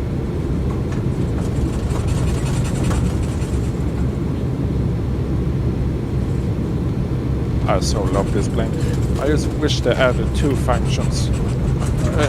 I just wish they added autosave as number one. Number one priority is autosave. And then number two is that they add visible cargo in the cargo bay. That stays with that's number two. I can fly without it, but at least have autosave. It doesn't have autosave, this plane. I don't know what they were doing and where they were thinking, but it doesn't have autosave. Yeah, there's no such thing. At least not built in when you buy it. There might be a mod, but at least not like native. And there is actually one more thing I'm gonna show you. I forgot when we arrive. We can wait with that. When you arrive, we're gonna do one more thing at the runway. I completely forgot about it.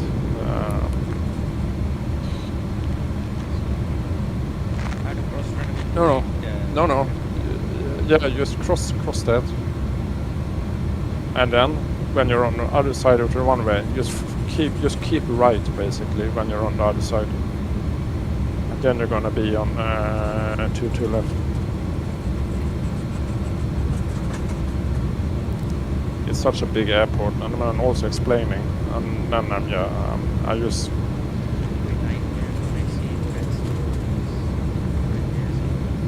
Yeah, it might be yes. Would not recommend it for starters.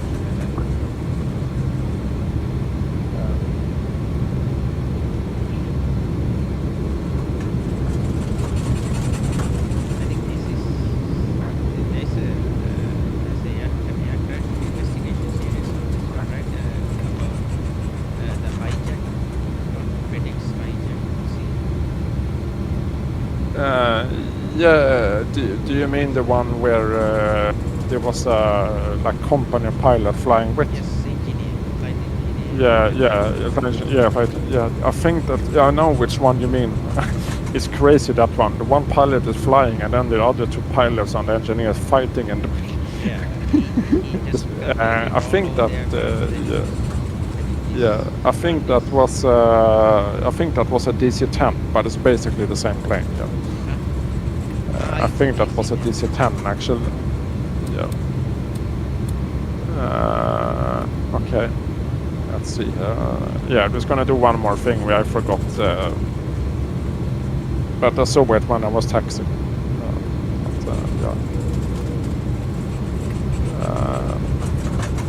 If you look on your this is now number 4 screen from the left, you see at the top there's something green. 3.0 ANU. That's your trim. If you trim up to 4.3, because that's what your FMC is gonna say. So now if you stop there, and then put on the parking, okay, it's up to you. And then you need to set the trim to 4.3. Otherwise, you won't even. Well, if you're really heavy and you don't have the trim set, you won't have enough elevator to even get off the runway. Yeah. So you need to set your trim. I completely forgot that earlier.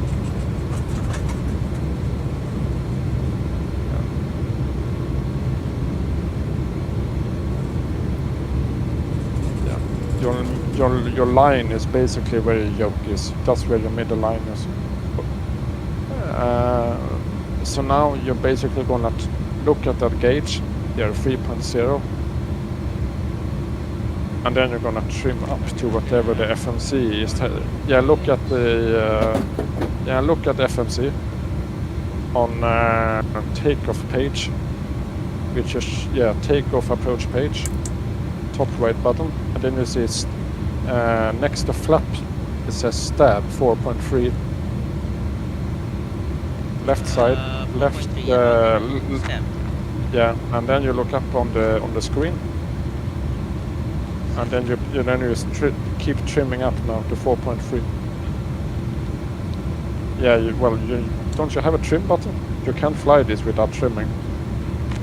You need to have a trim button set on your controller.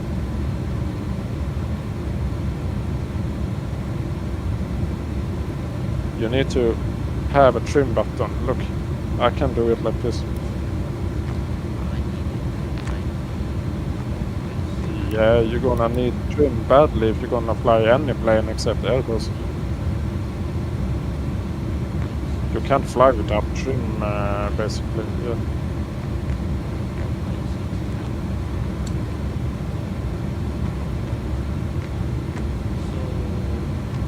Yeah, but don't you have a trim button on your controller to trim? I mean, you're trimming this plane like all the time. So you need to set it. So I put its pilot.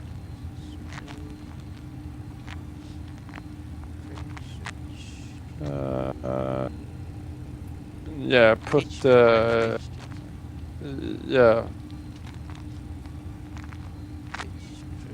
a pitch trim. Let's see what I have. Pitch trim down and I have, pitch up. Okay. Yes, pitch trim up and pitch trim down. Yeah. And now you just look on the screen and then you see your trim is working. See there? Yeah. And then now, next thing, I haven't done it, but you have lined up. Now when you have lined up, now you're gonna tell the plane, okay, I wanna take off now. So now you press auto flight once, the big button on the MCP. Press auto flight once, and now if you're ready to take off, maybe minimize the shot first. And now when you're ready to take off, basically take off the parking brake.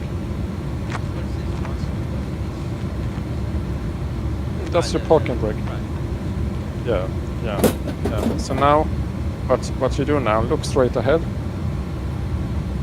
And now, just increase your throttle to about 60%, and then you just ignore it after that. You're gonna see the auto throttle is gonna kick in automatically when you increase your throttle to about 60%. There you are, and now it's moving by itself, and now you just go down the runway and take off. There is a toggle button on the middle of the throttle, but you engage takeoff by basically increasing to 60%, and then 60% is gonna take off by itself. Not take off, but like takeoff toggle is gonna go by itself. And then you pull up. Yeah. More. You have a lot left to go on the flight director. You're literally going to the moon with this plane when you take it off.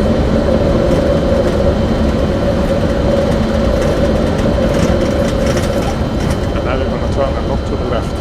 And don't be if you're going to turn to the left, you're going to need 90 degrees yoke input. But literally 90 degrees for it to turn. This plane isn't working. This plane, you're not doing small inputs. You want to go somewhere, you're really telling the plane you want to go there. Yeah. This is not an A420. This is a brick with wings and two engines that you can go to the moon with.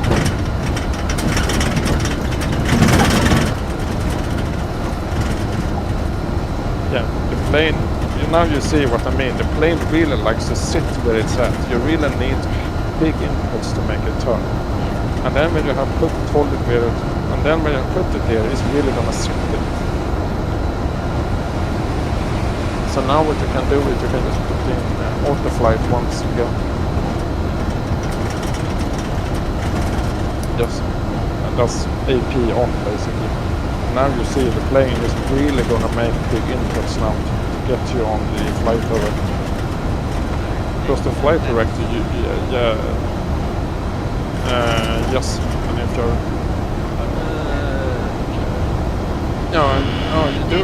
flaps up. Just flaps up one notch. Flap up one notch.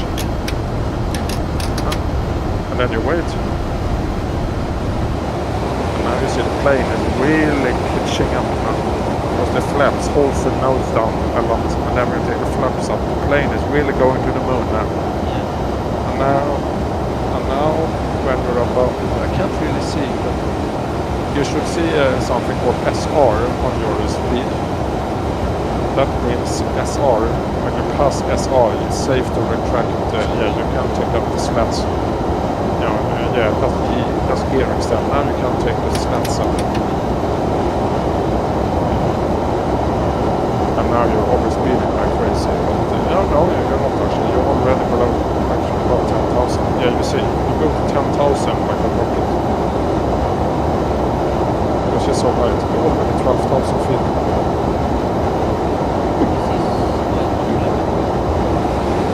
Yeah, I told you.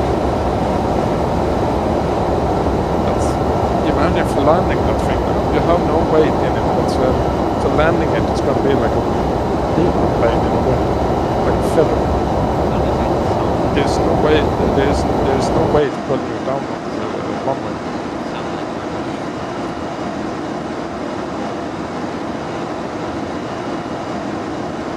Sound and then engines.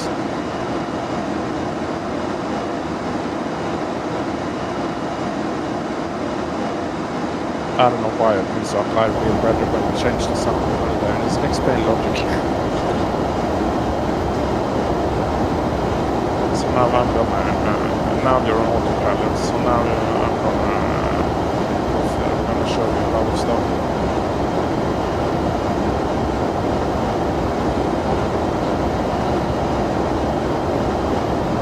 I don't know why it's going.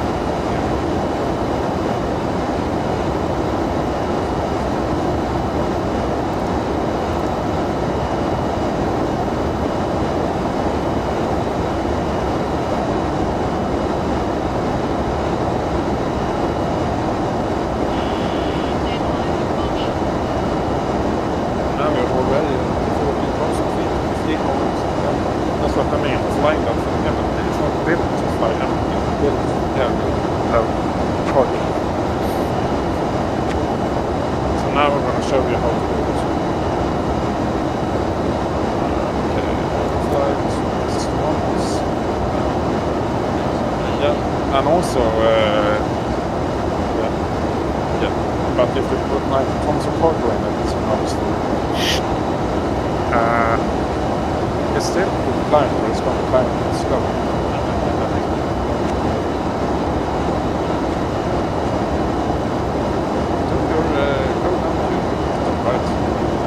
Volume on the volume X, bottom right, windows, bottom right in the taskbar. Good. And I also had a mic a bit far away. But yeah, go down to the bottom right of Windows, your start menu, bottom right. Not X menu, taskbar, bottom right. Yeah. Then you press escape to get out of there, or press down up. Press down, right.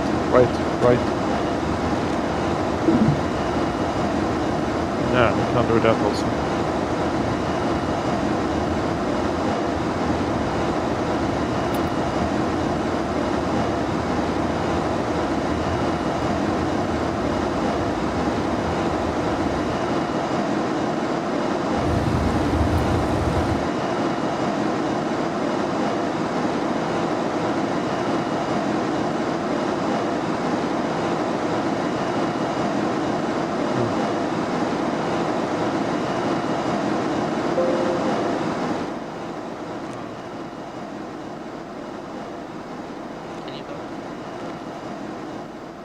Yeah, so watch, Okay, now it's working. watch mine. Now you see mine. Yeah, this is what I mean with the screen. You can pop them out, but you need like latest version for that.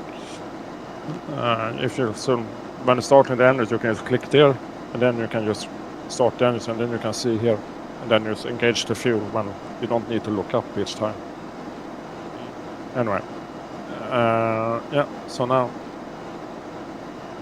and then I like to turn the clock on here. Watch this now. Now I'm not doing anything.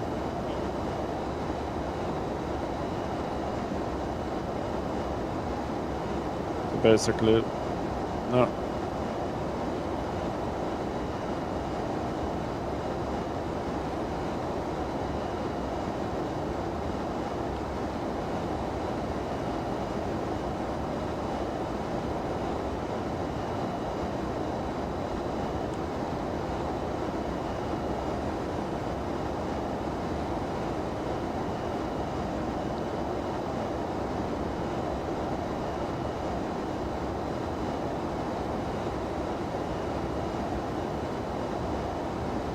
You see, I'm using quite big inputs, but I'm barely changing the direction on the. You see, I'm almost not moving. If you see here, but I'm using big inputs to keep it.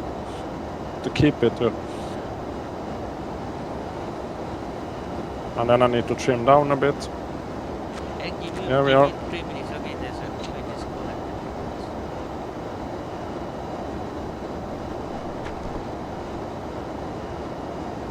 There we are. And then just put it on autoflight. There we are. But then I have a feeling for this aircraft, and I feel the aircraft in a different way than you were doing.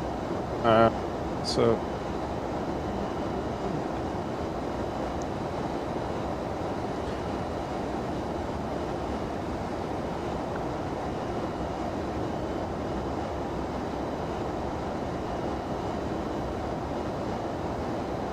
Yeah, 5.8.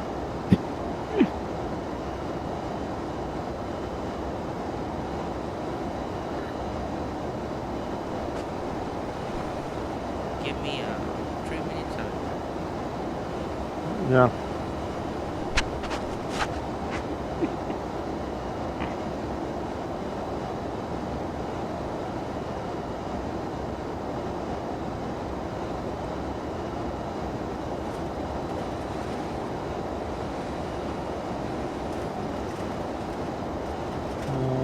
Standard.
Arrival +5.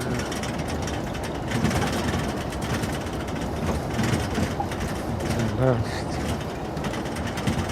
Okay, good.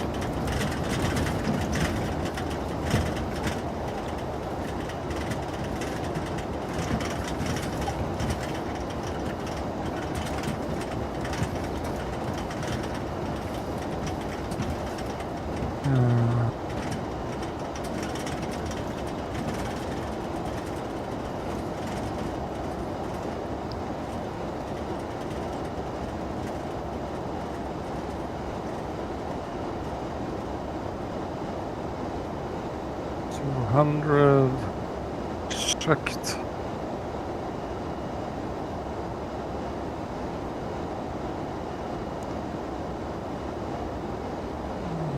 108 left.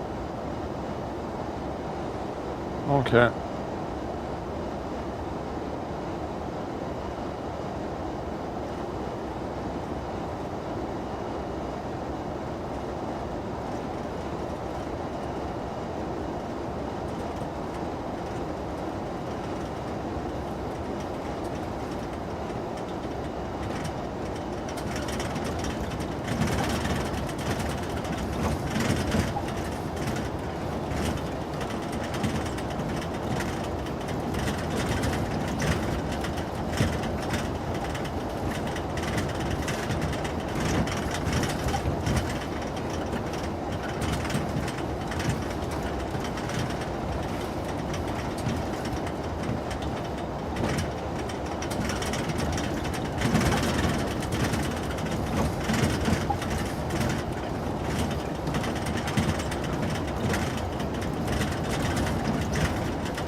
Oh.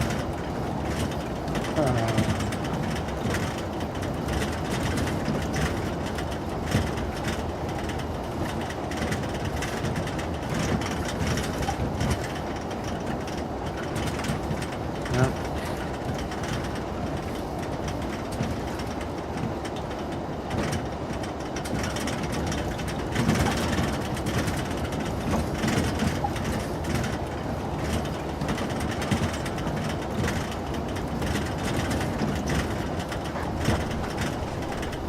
Yeah, I'm back.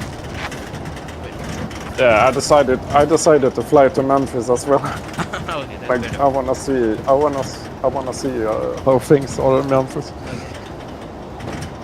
So I would be in bad weather.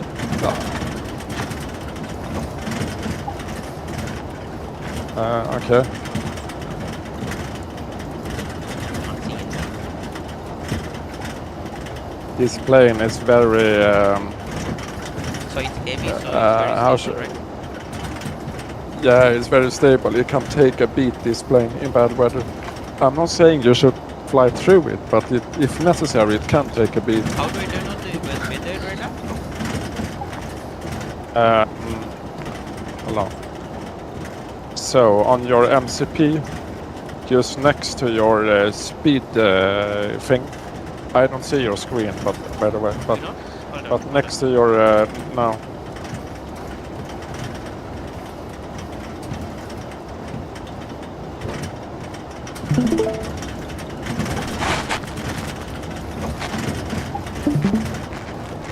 So here, next to your next to your speed on your MCP, so far left, you have this little white button. Yes, you don't press it, but if you press it, you look on your MD, you will see in bottom right in your MD what you have. If you have terrain, or if you have, and then you need to dial that up. Yeah, and then your pedestal next to your seat, you have the weather radar down here, further back, down there, yeah, right there. Flick this little switch to the left or right, is up to you. I do left, to 1 0. Actually, while you're down there, you might as well change it to, yeah, you just, let's see, actually, yeah, here you go. Weather radar. I have weather input now.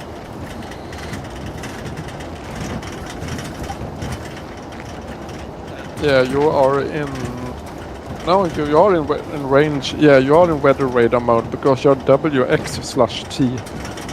Look down here, which is weather radar / turbulence. So now you have weather radar, but maybe you don't get any weather input. I don't know.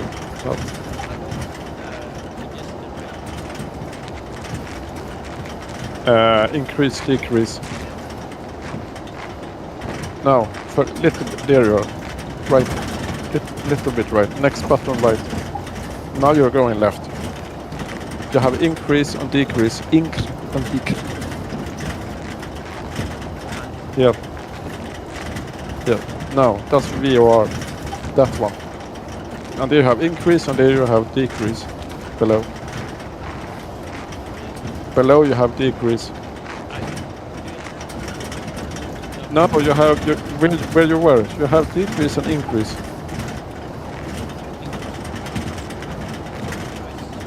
You were right on the spot. Look on my screen.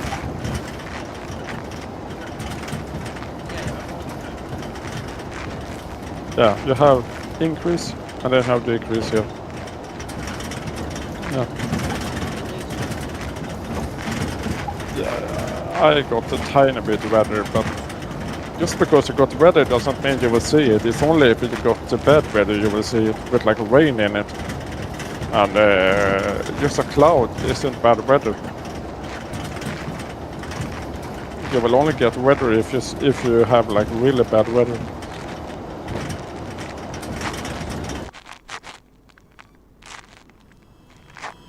I mean, you will only get a weather echo on the weather radar if you have bad weather. A cloud isn't bad weather.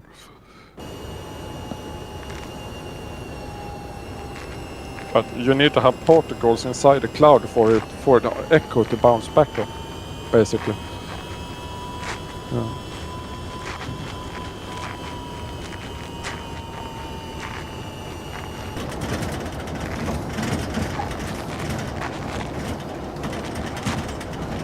Yeah, and then if you look on your MD again, you see this arrow in magenta further next to castle, it should be.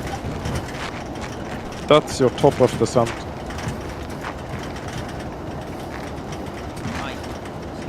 Yeah. So when you get to there, what you're gonna do then is you're gonna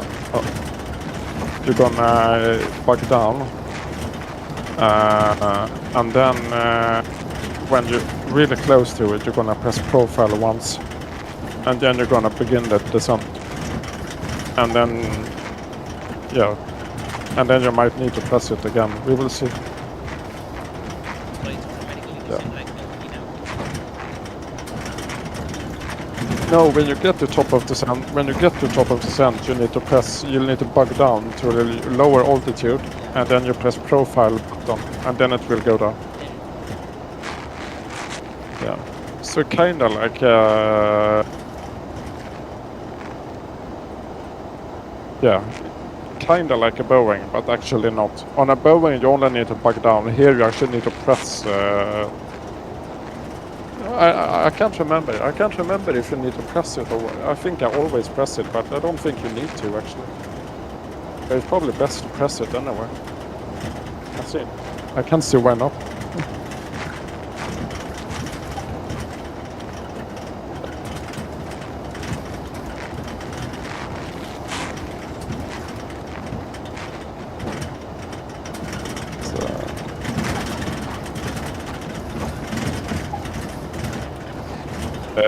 Yeah.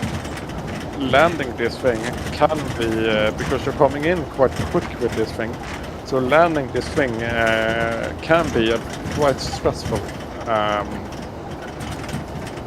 mean, like, even for me, you really need to know what you're doing.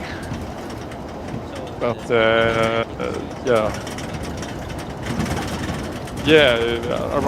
if you look on your FMC, mine is flat 35, my VF is V143, and your VREF is 138 on the approach page, takeoff approach page.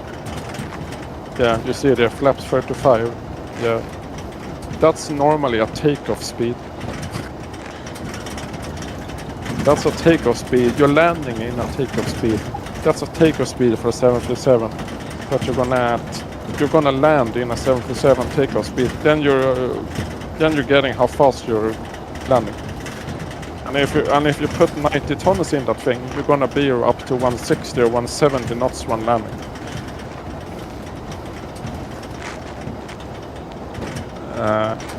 So yeah, the plane is known to be a fast lander. So you really need to act accordingly in order to get a good landing rate.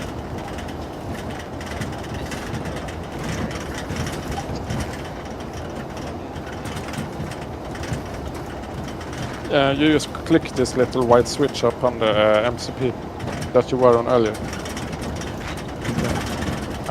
Yeah. And now you're in. And now it will say terrain on your MD.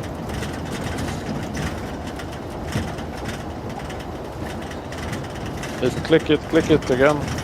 Click it again. Now you turn it off. Click it again. Maybe you don't have rain terrain. Yeah. No, you don't need to change. That's only weather radar. If this thing down here only controls the weather radar, this has nothing to do with terrain whatsoever.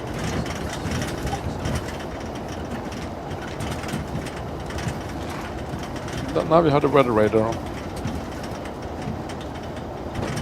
By the way, you're not in standard QNH. That's 18,000 in the US.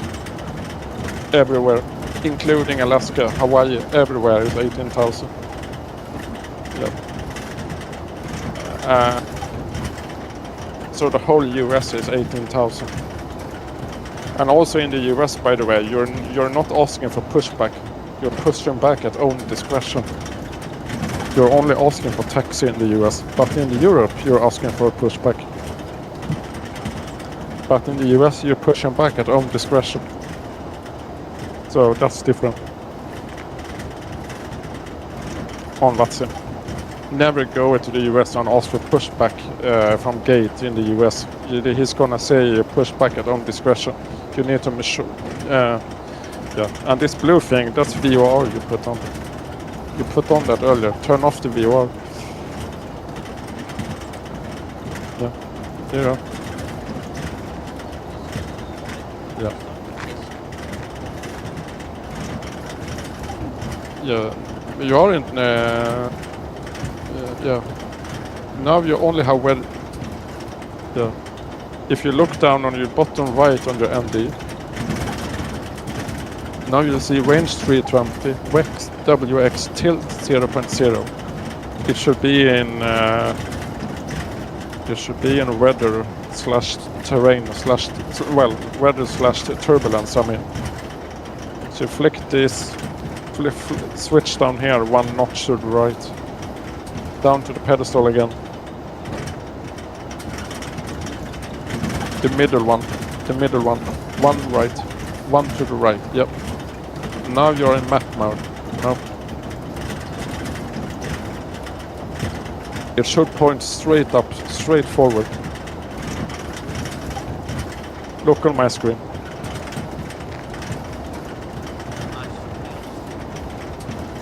Straight forward. This is only tilt. This you don't need to care about in the beginning. The plane kind of does it for you. But this should be straightforward. Even the turbo is there, it's straightforward. And now you see WX/T, which is turbulence. Yeah, you want both. Because you want to avoid turbulence. Actually, I don't know where my plane is. Oh yeah, that's why. Hold on. That's why. Okay, here we go.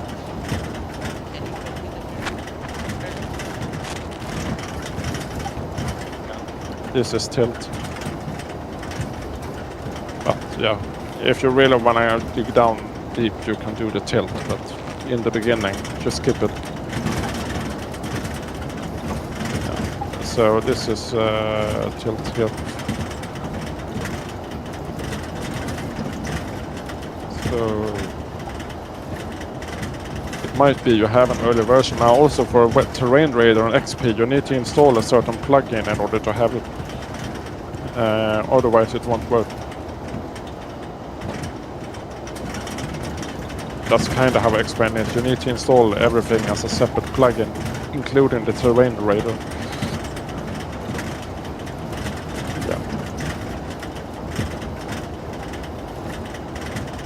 The devs, they only make it compatible to read that plugin, but you yourself need to install the plugin, basically.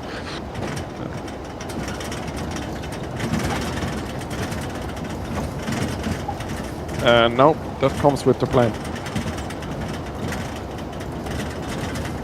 But the terrain is just reading a file.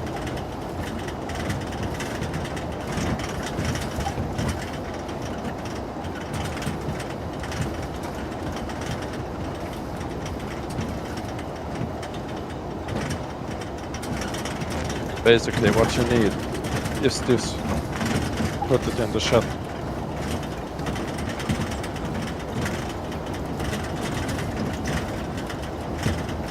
Yeah, it depends on how the plane is made.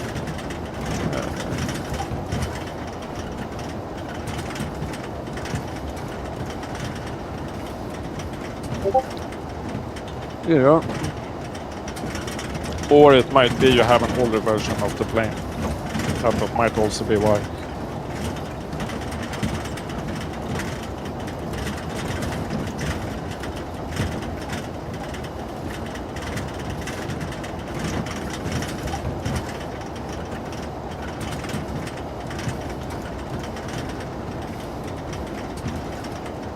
So, yeah.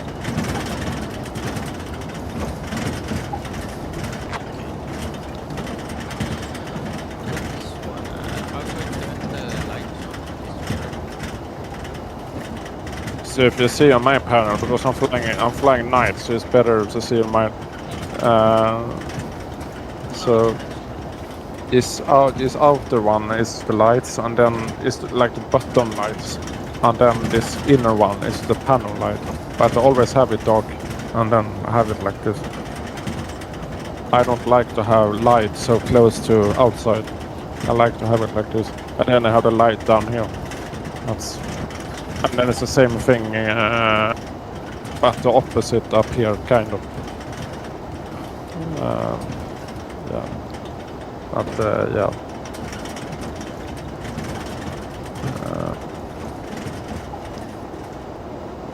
Yeah, the lights are not so good, and there's a light switch up here if you really wanna. And yeah, the circuit breakers doesn't work on this. Well, I mean, you can't pull them out. It's not simulated.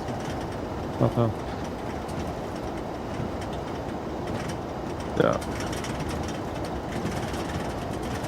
It does actually say optimize 410. It's interesting. Yeah. But there's no point in going so far up. But they would probably have gone 340 or maybe 360. But anyway, you're gonna arrive with 7.9 EFOB estimated fuel on board, 7.9 tons. But that's fine.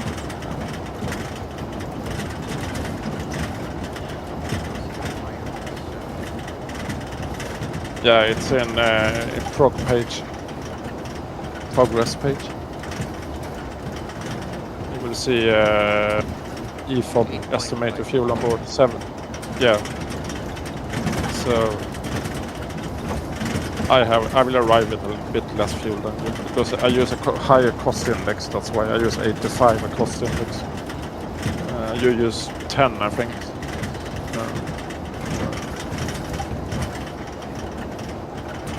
And then another thing I'm gonna do, because I'm so light on this flight, just for fun, I'm gonna do this. Be careful here around the nose, because if you click wrong, you're gonna extend the landing gear. But this switch here, I'm gonna click, because I'm gonna land with the center rear gear up, basically, just for fun. So I can do that. Actually, I just have like 30 minutes. Yeah. Let's see, the landing weight is gonna be... Yeah, you can do it. Actually, I decided not to do it. But yeah, you can if you want. But yeah. I think it's 180 tons, and you see that on takeoff approach page, top right, LW, landing weight, 152.9. You will probably have a higher number, I guess. No, takeoff approach page. And then top right, 135.5, top right. Yeah, that's tons. Yeah. So basically, as long as you're below 180, you can do it. It's just over 180, but yeah, if you're under 180, it's fine. If you're over 180, nothing is gonna happen. But it's like, yeah, if you're gonna simulate things, then yeah. Real life Yeah. Especially if you're doing a hard landing, you're gonna get an issue. But it's only like used for maintenance. Otherwise, you don't do it. It's just a fun function that is there if you want to use it. But when you load the plane next time, the middle gear is gonna be down again. So yeah, it's just. So the TFDI's MD-11 is it better? I'm not flown it. I bet the TFDI has autosave, so that's one better thing, of course. Another thing on it is it has cargo in the cargo bay. That's one big plus for me. Another nice thing, but not necessary, is that on this one you have these round gauges. On the TFDI you can choose tapes, which is like bar going up and down with the engines. You can't do that on this one. And you can configure the plane a lot more than this. There's like several menus of things you can do. Yeah, that's pretty much it. I mean, there's so many. And then if you were a collector, which I was, you get the MD-11 EO. But then you need to be a collector. It doesn't. Yeah, maybe you can buy it now, actually.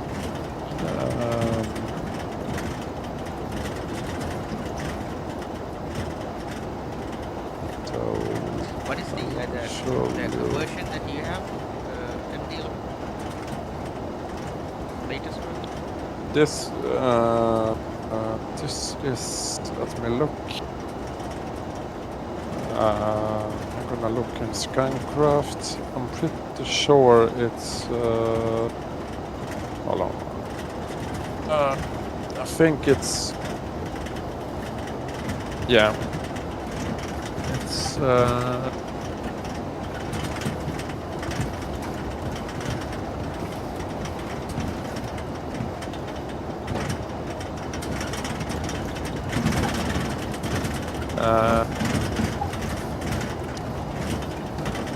It's 1.10-13.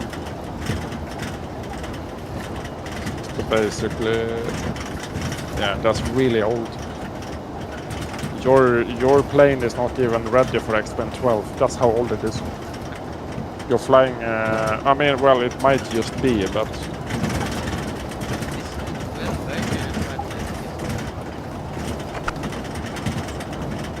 no.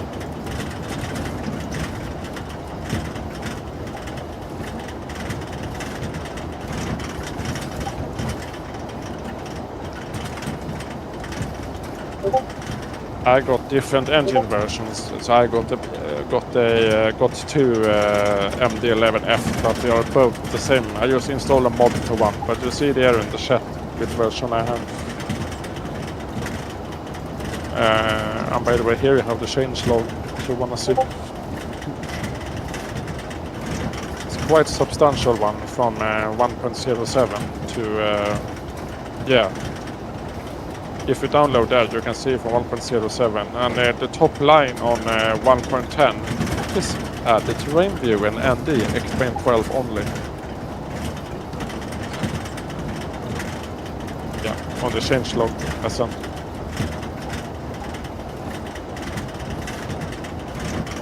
You don't have terrain view on your version. You need to get the latest version.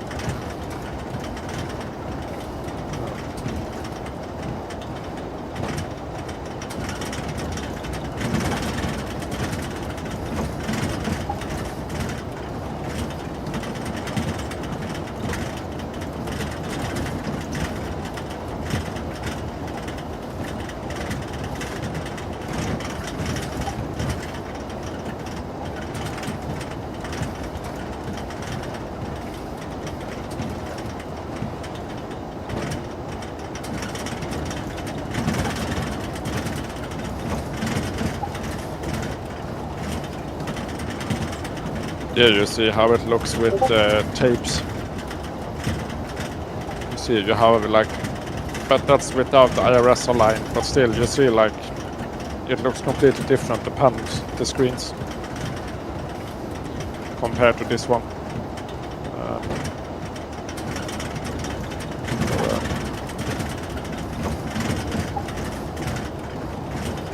I need to fly this plane also. I have been considering of parking this this rotate and fly the TFTI instead, to be honest. Because I think the TFTI, I need to give it a try and see how good it is.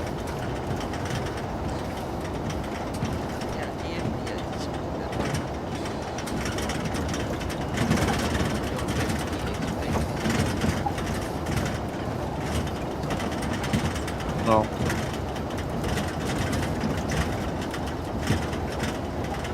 There you have it, the last picture. That's with IRS align. You see there's like bars going up and down for the engine instead of these round ones.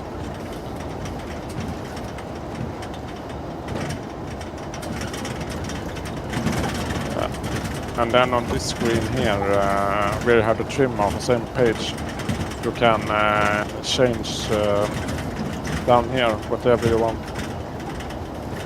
If you put it on config, you can test your... we didn't do that, but well, actually, no, it's not...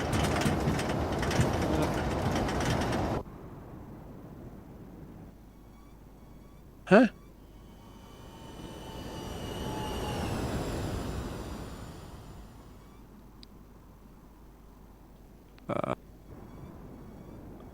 Huh? Okay, that's interesting. Oh yeah, it is to this page actually. I was wrong. Down here, just behind your throttle, you have these buttons.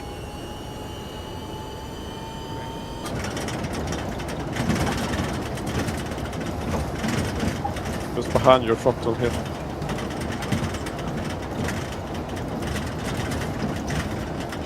Just below your engine gauges, the engine controls. You have, yeah. If you click on config. We didn't do that, but if you want to check your controls, you do it on this page. You press config, and then you see this page. Let's So then when you check the controls, you will see them green basically. We skip that. But, yeah, when I push back, when I started the engines, and before I taxi, I always do a flight control check, and then I taxi. And then when you want to back an engine again, you just press N.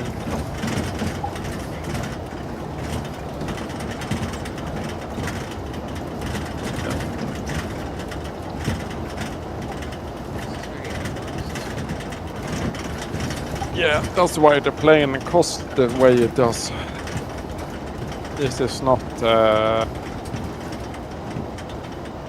This plane is not just another A320. This is actually starting level. This plane.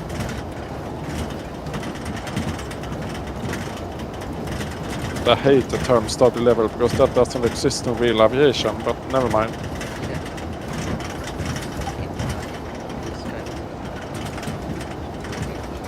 No, I mean like who pulls a book out and reads the manual? I have done it, but like fly first, read manual after. That's usually how it's done.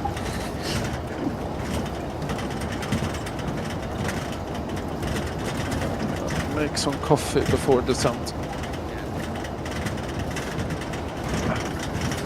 I got this coffee machine. Now in my own apartment. My parents live like 15 minutes by tube from me. 15, 5. Yeah. Yeah, really close. It's actually four stops on the tube. Well, I get off on the fourth stop basically. Okay. So you drive or you go by? The tube, the tube, I mean subway. Yeah, the subway stops like from my apartment to the subway is like 4 minutes walk. Well, 3 minutes if I walk. Well, yeah, actually 5 minutes walk. In normal tempo, it's 5 minutes walk. Just down the street and turn left. Just the tube. The subway. I say the tube, but I mean the subway. Yeah, and then fourth stop. I get off on fourth stop and then just up to the street. And my parents live right there. Live just where the subway stairs comes up. You just turn left. There you go. So it's really close. Go for a lunch at the company. I usually eat at home. I live by myself. But sometimes I go over to have lunch or dinner or coffee or whatever. But usually I live completely separate. But I mean, we talk maybe every second day or something, but on WhatsApp or something like chat. But we don't. But yeah, today, Wednesday, is actually my last day before I spend a week in France. So I'm leaving. I'm here today, Wednesday, but then tomorrow I'm taking the plane down to Antibes, southern France, for a week with my parents.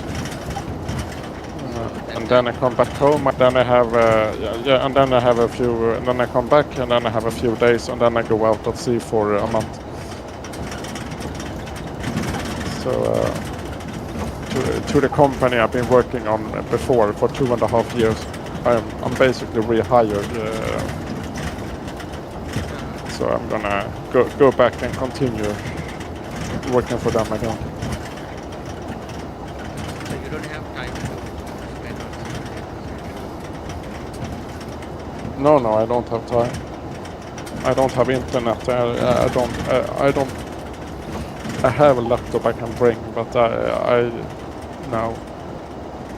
I'm too tired. I have worked for 12 hours straight. So then you just wanna get your 8 hours, and then after that you're gonna eat and all that, and then you're up to watch again. So no. I'm not gonna do a flight while I'm working now, because that's just gonna I need to focus on driving the ship next to oil rigs and so on. I can't focus on I need to focus on that 100%. If not, I'm gonna go really bad. I mean, imagine taking a big ship only like 10 meters from a big rig. You need to know what you're doing by then. Then you can't think of other things because that's really bad.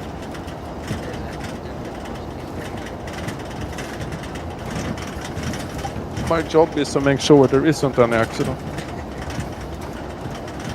Basically. To do it my job title as an officer is basically never keep the ship in always keep the ship in a safe navigation. Always keep it away from everything. But then I'm a dynamic positioning operator, which is basically the opposite of that. To keep the ship safe as very close to objects. So when normal navigation is basically keep everything as close, as far away, well, it's not far away, but like safe distance to everything. Like 1 nautical mile to traffic. If not, I need to call the captain if I need to go, or have a very, very, very good reason why I did it, go below 1 mile. That I didn't see the object isn't a good excuse. Because that's my primary job to see it. But when I am dynamic positioning, which is basically keeping the ship parking the ship in a spot, and then you use the propellers and rudders and thrusters via computer, so the ship stays in position basically with active propulsion. When I do that, I'm gonna still keep it safe, but I can go very close to other objects, like an oil rig 10 meters away, or a windmill 5 meters away, and that's with wind and current and waves and rolling of the ship. And then you need to judge before going in: is it safe to do this? When should I abort? When should I not abort? All that I need to know. It's like, and I also need to be kind to myself. It's like, when do I have I crossed the line? When do I not feel safe to do this? When is it safer to do someone else to do it? Like, when do I need to say, like, Captain, can you do this? Because after all, he has more experience than I have. So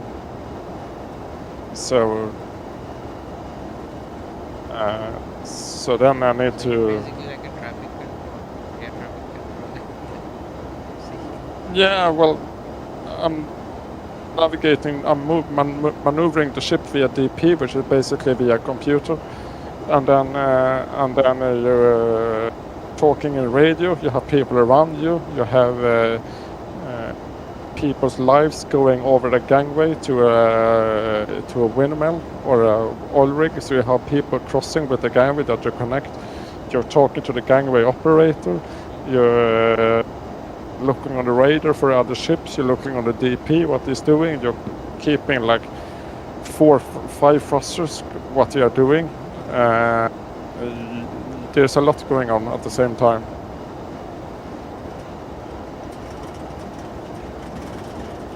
But I have been doing it for 3 years now. So. Before that you went as a navigator on the ship. First, I became first as an officer, and then I became a DPO operator, dynamic positioning operator, on top of my officer work. So basically, I'm a bridge officer. I'm a second mate DPO basically. You put DPO on top of my officer level. And that only happens on ships that has DP equipment. If there's no DP equipment, then I'm only a second officer, basically. Or in put another way, if a ship needs the DP, then you must be a DP operator. Otherwise, you won't get hired.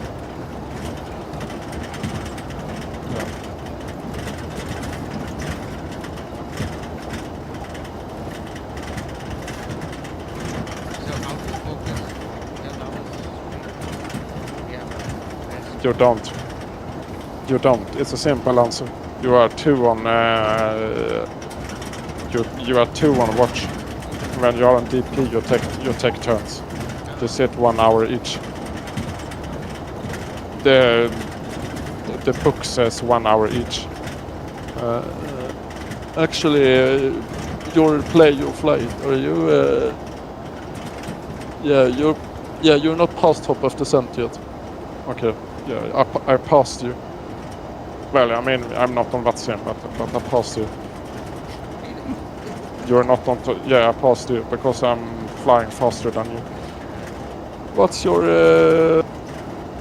278? No, you're flying faster than me actually.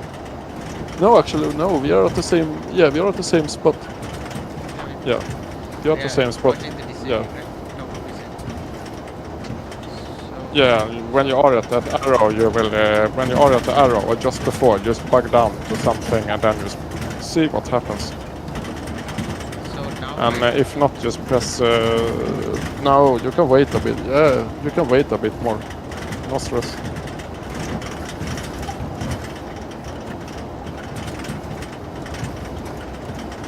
So, yeah.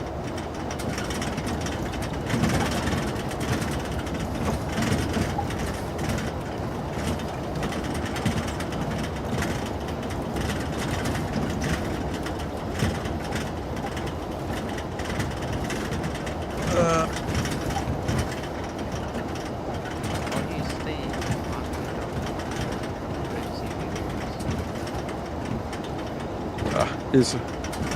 You just work every day. In the beginning it's a lot of days with 28 days or 4 weeks, but it quickly becomes 3 weeks and then 2 weeks and then 1 week. Time to go home.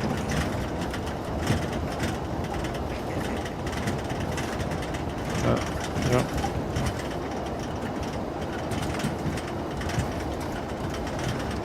This is not my ship. This is not my ship, but that's basically what I've been doing. I've been doing stuff like that. And on deep.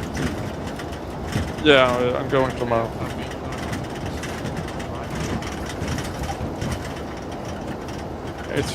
I'm coming back same day next week. So I'll be back I'll be back March 5th. Yeah. I don't know about the time, but yeah, probably in the evening or something.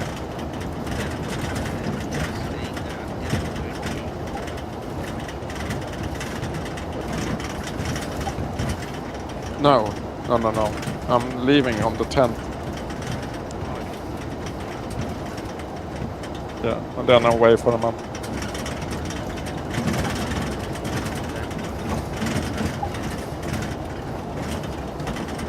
Yeah, or 8 or 9 or something like that. I don't know. I haven't checked.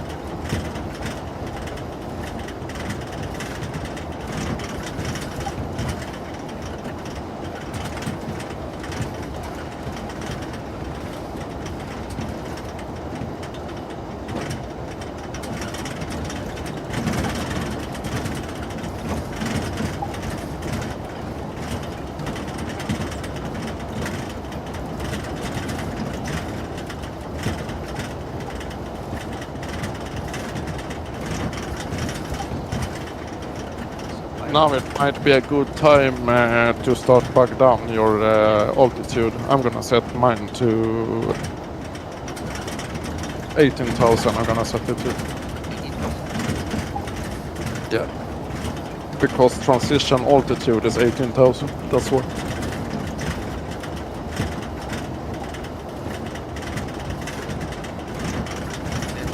And also when you change your altitude, when you bug down, you will see a little blue arrow move on your MD. Yes. Yeah. If you put it on 18,000, that's the next waypoint.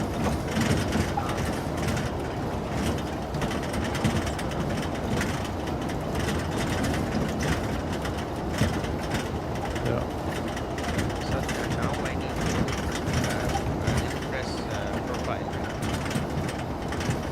Now just let's see what it does. if it's actually descends by itself.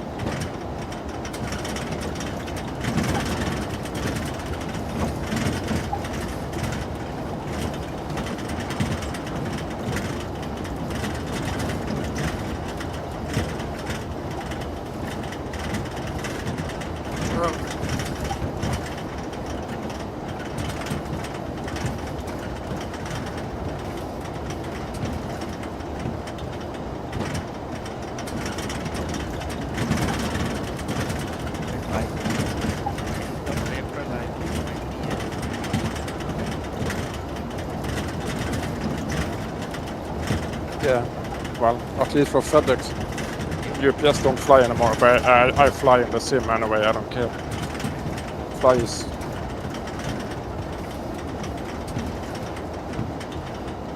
Okay... Yeah, you don't need to press profile, it's going down by itself.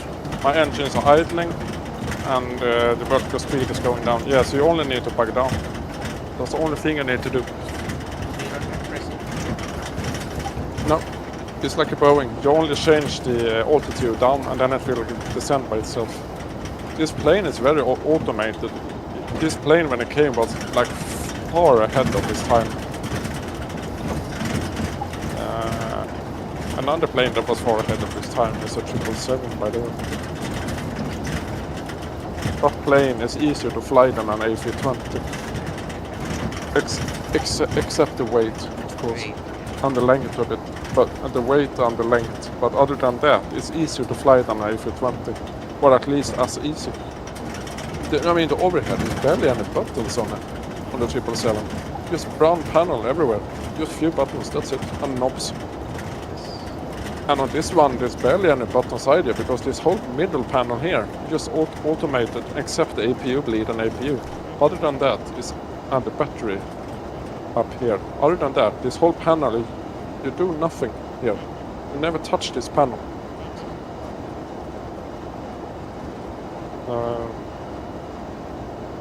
90% of the overhead is like automated. Yeah.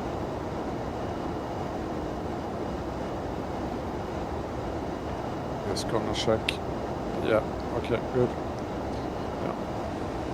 So, yeah. Yeah. You're descending as well. Yeah. Just if you zoom in a bit more, you see here this arrow here. This is your vertical speed. And then down here is this arrow here. Next to your altitude, you have vertical speed. Yeah. And then you see down here your altitude that you set, and then whatever number is showing here is your descent vertical speed. And then you see the arrow here. This is vertical speed, and here you have the altitude. And the altitude, well, the altimeter for KMEM is 2985 for me. Probably for you as well if you use real world weather. What is it? 2985.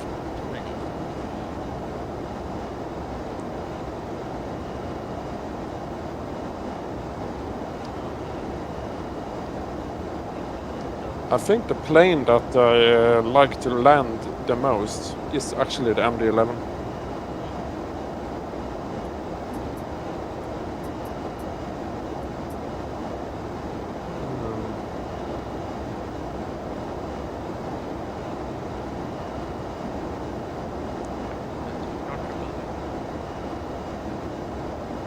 Yeah, well, you land them so differently, so it's, yeah, the 777 and the MD-11. The 777 is nice because it's so damn simulated, and the MD-11 is so nice because it's also so damn good simulated, but it's you land them in a completely different way. On the 777 you land it like a 737, except you flare much earlier because the nose is so high up, but the main gear is so low down because the plane is like 100 meters long. Not 100, but it's like really long. So but MD-11, yeah, you're doing it different. You're doing differently. The landing. Yeah. Basically, you're landing the 777 like a long 737.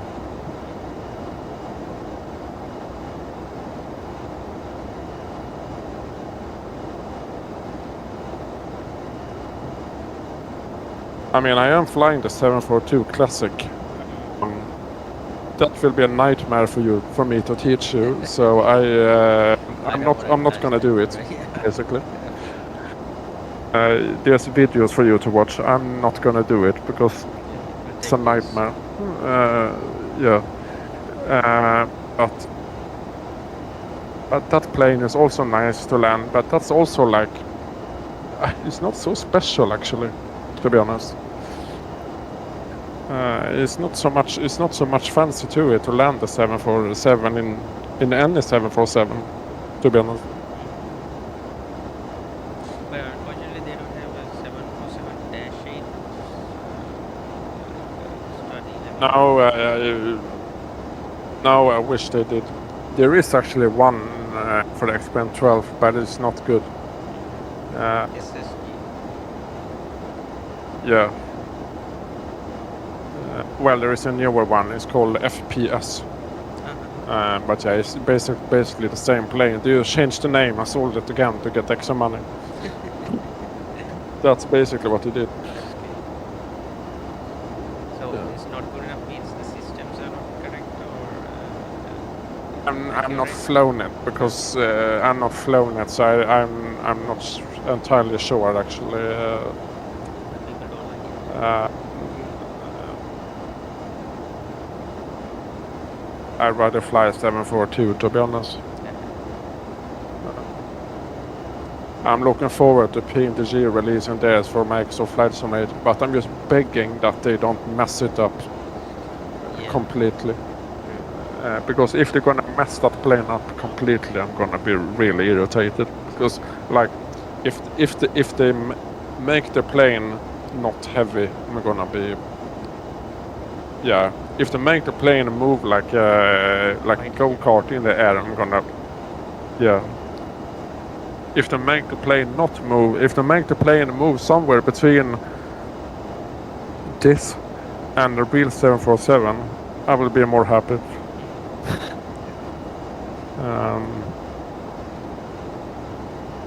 But the thing with the 74 is that you have such a gigantic elevator at the tail. Hold on now. Where's my? Hold on. I need to focus on my landing now.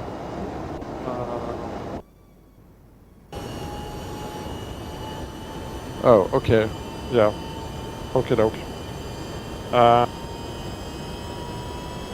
Okay. Here we go.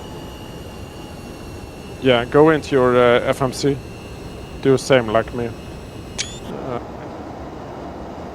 Yeah, and then flight plan.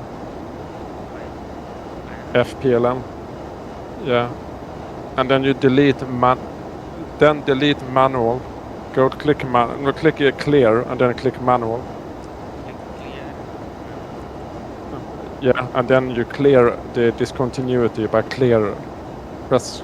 Then you take clear, bottom right, and then you clear that out. There you go.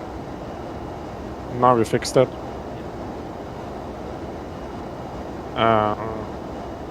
Yeah, and then just look at your. Now you stopped your altitude at 18,000, so now you need to bug down again. Yeah. And when you stop the altitude like that, you might eventually need to press profile. Maybe, it depends. And then you need to set your QNH to. Now set it to set it to 10,000. 10,500 is what I set it to. Then you stop at 10,500. Let the plane slow down to below 250 knots, which is speed limit. And then you're below 250 knots. Then you can go down to through 10,000. That's how I do it. Yeah, that's better. Then you don't risk just overspeed below 10,000. Then it's auto brake. Well, spoilers, arm. The thing with this, you can actually use the spoilers while it's armed. Full standard.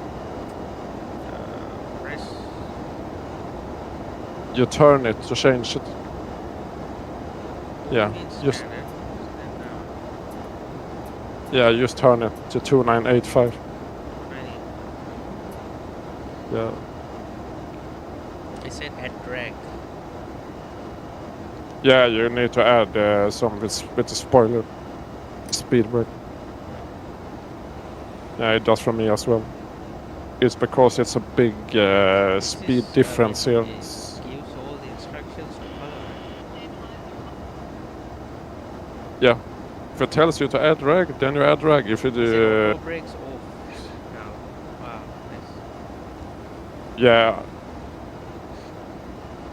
the plane is talking to you basically what it wants you to do. You just need to look at the screen. Yes. Uh, I guess that auto brakes. and not forget looking out a bit now and then. Even I forget it, but yeah. Anti-skid on.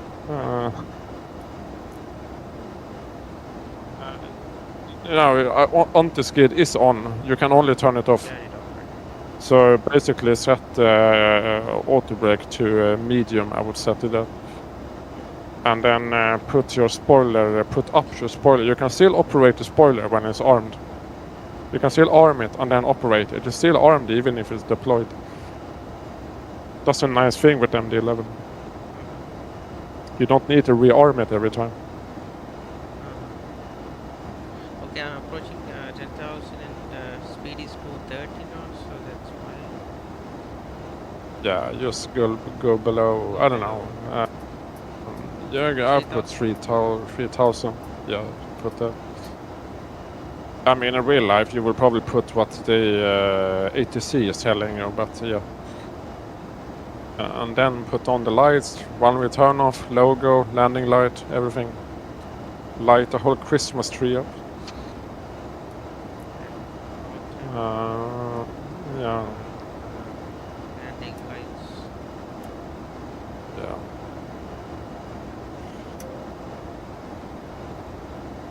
Land. Yeah. So the flaps, how the flaps shows? Well, you can. Not yet. It's too early. You try high up for flaps. Yeah, just tell me like before because I'm gonna mess with this. Like when you come to 200 knots, you put this lever or the flaps to select. You never move it. You never move that during flight. You only do it on the ground. During flight, you only move this red flap lever like on a normal plane. You never move the wheel during flight. Well, you do, but take that later, not now. If you want a specific flap, yes, but that's like the advanced course, Okay, not so now. basically, landing on 30. If you wanna change, if you wanna change flap, just do it like in a normal plane, like the flap lever. That's if you wanna, the dial a flap is if you wanna take off with a specific flap setting. You never land with a specific. You only land with like specified. But keep in mind though, when you're selecting flap, you're going from 10, and then you're going directly to 28. Next. There's nothing in between 10 and 28. That's like going from flaps. That's like going from flaps 5 to 30 on a 737 directly. So on your PFD you see this F15 and GE. GE is gear extend. So now you're below gear extend speed, so now you're saved. And then flap 1.5 is basically you can extend flaps to 1.5, but you have 10 selected, so that's fine. But I usually don't select flaps until yeah, just wait with that. Yes. I forgot seatbelt sign on. There might be some passengers in the back, even on cargo planes. Yeah. True. Yeah. I put it on. Good we are not flying on Vatsen because we're probably gonna land at roughly the same time. Yeah. True. Well, if you were, I would land on the other runway. You'd pick left, I pick right. Exactly. So you flew a little faster then. Yeah. Yeah, but I know I'm flying more smoother also, so I will get there earlier.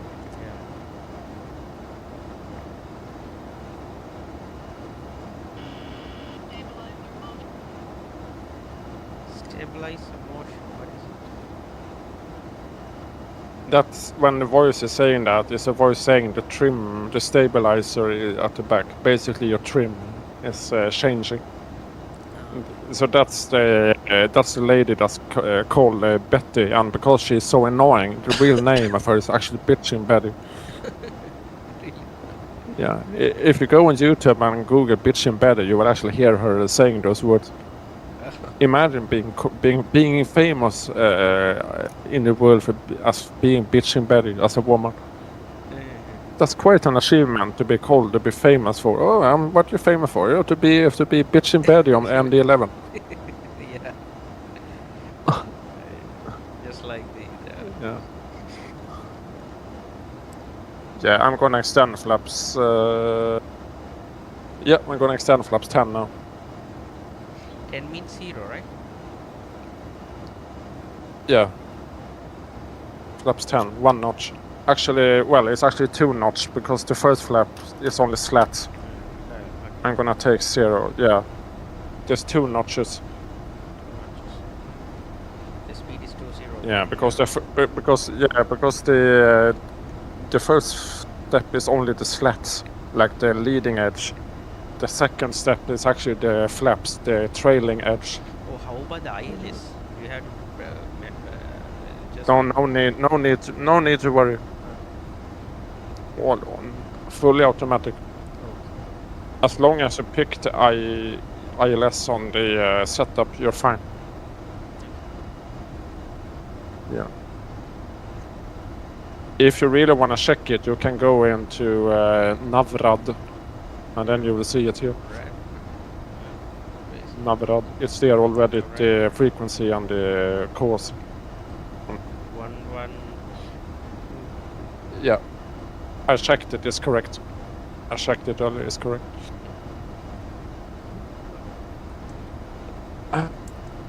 Okay, let's see. Gonna put on some actually, what's the temperature here? Left. Yeah. So landing gear down.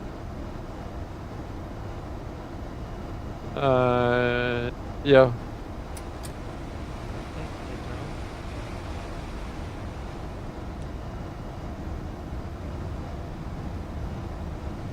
So how do I? Is there a localizer or just? It's a full ILS. Where is it? The one might want to book down to 2,000 feet. Yeah, do that.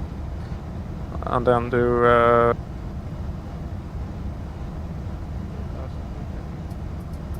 yeah, and put up flaps 28 now. Flaps 35, you need landing gear down. Otherwise, it's gonna get landing gear. Yeah, so I'm gonna do that now. And we are kind of coming in a weird angle now. The ILS starts further right, actually. Is there any ILS button or just put approach? Yeah, when you establish, you press approach land above autofly. Okay. Yeah.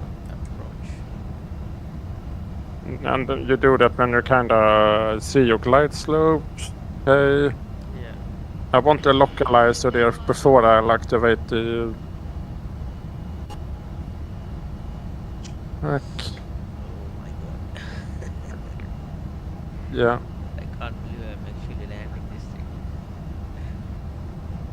landing gear down, flaps 35, right? Yeah. Flaps 35. Okay.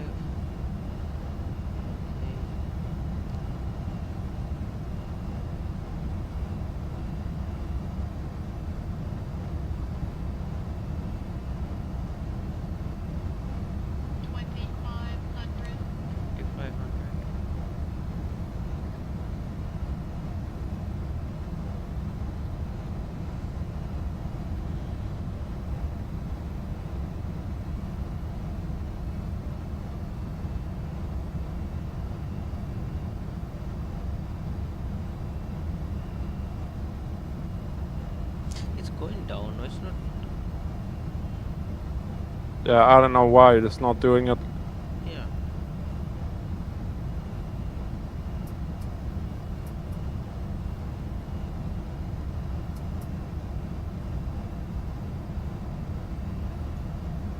I may have to take the gun.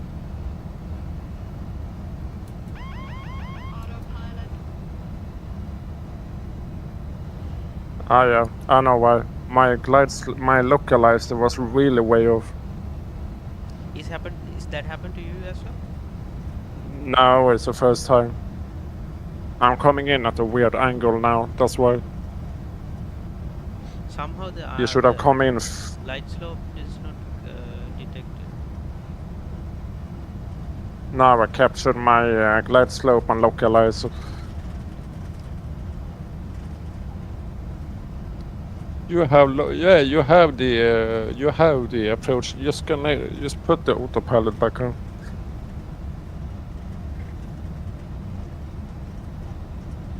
Okay, I'm almost crashing my plane now. What?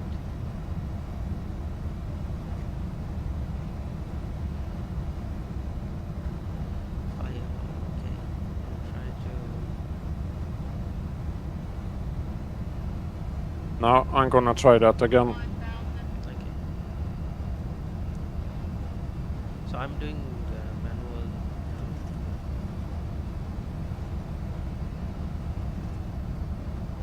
Everything was perfect until the glide slope not detected.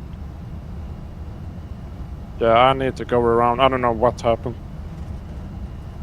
Let me see. I think I will be able to land, but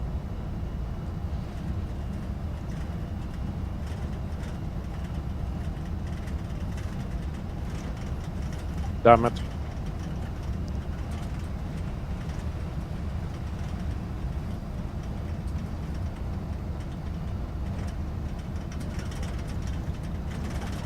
his nose is always pitching up, right? Yeah, that's MD-11. He's doing that. This is very cool. Yeah, that was really weird. I need to capture the ILS further out. Light slope. Light slope. Light slope. Light slope. Light slope. Light slope. Light slope. Light slope. We came in. I came in at least at a weird angle. Maybe it wasn't so good to delete that manual thing. It might be why we did. We messed a bit up a bit. Yeah. Yeah, you're way too low, by the way. Yeah. I think.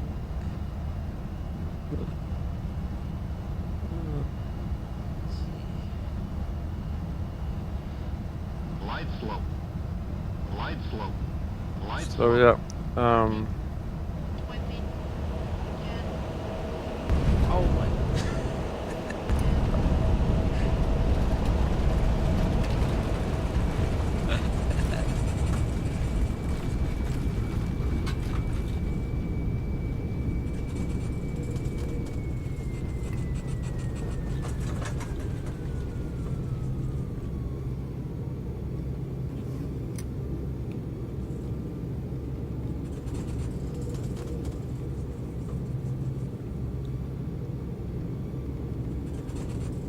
I should have put the main middle landing gear.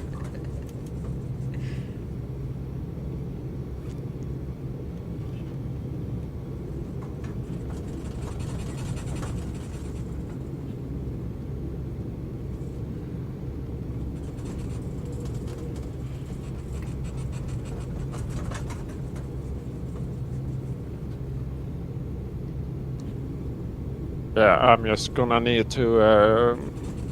I went round basically. I don't know what happened. But I'm gonna come in as well. Okay. I never had this before. But I came in, I took the ILS at a weird angle. I think that's why.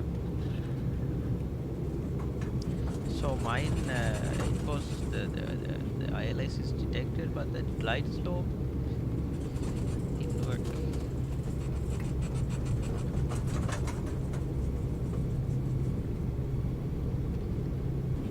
Yeah, because we came in at an at like halfway down the ILS, we came in at like an angle of 45 degrees to capture it. We should have just taken it further out.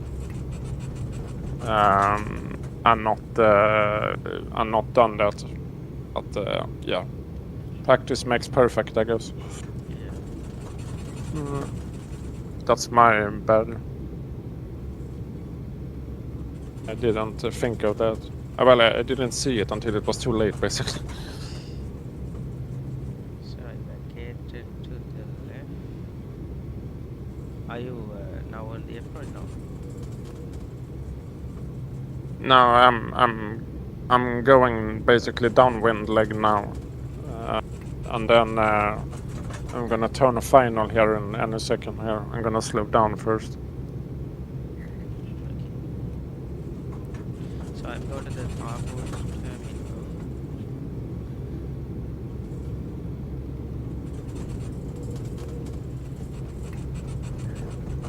It's also very low clouds here, which makes it annoying. Yeah, correct.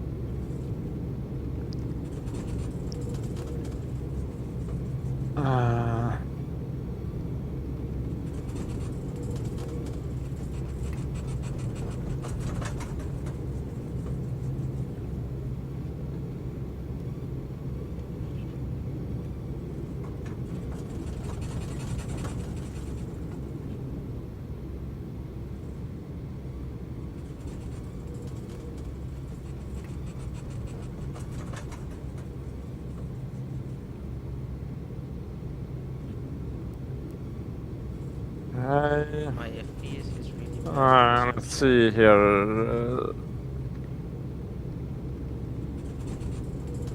Yeah, now I'm taking the ILS from the correct altitude, speed, and everything. Okay. The ILS basically starts around here. We came in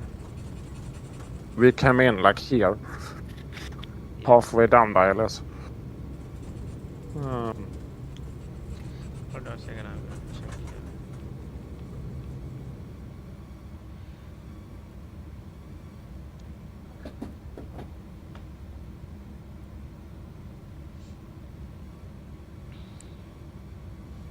Yeah, 2,100 km.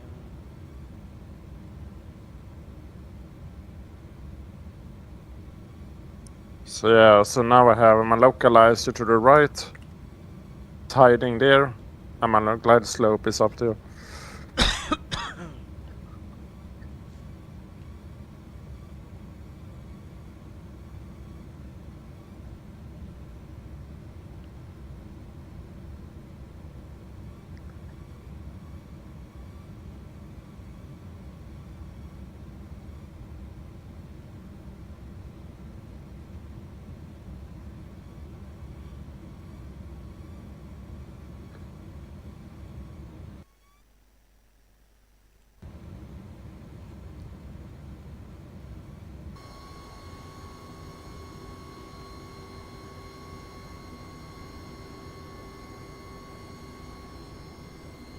Okay, got the localizer at least. And flaps 35.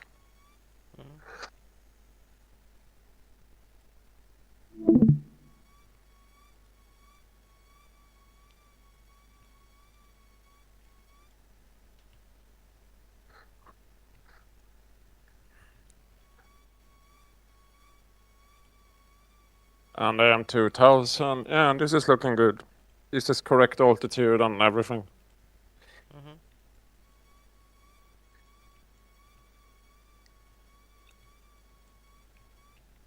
So now I have the localizer in the middle, and I have the glide slope coming down, and it should be above because I'm actually too low at the moment. It should be, yeah. And now it's coming down. Oh god. I am 142 and then 143. Yeah, perfect.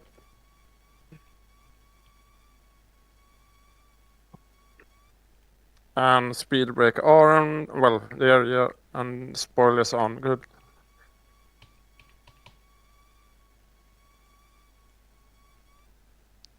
And now this is coming down, and now it's gonna pitch down. And the vertical speed is gonna increase. Yep, good.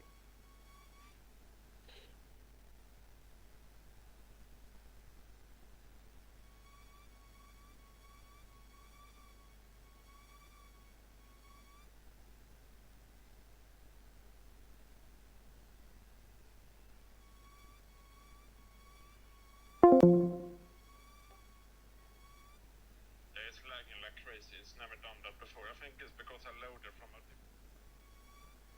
Yeah, I just switched to phone.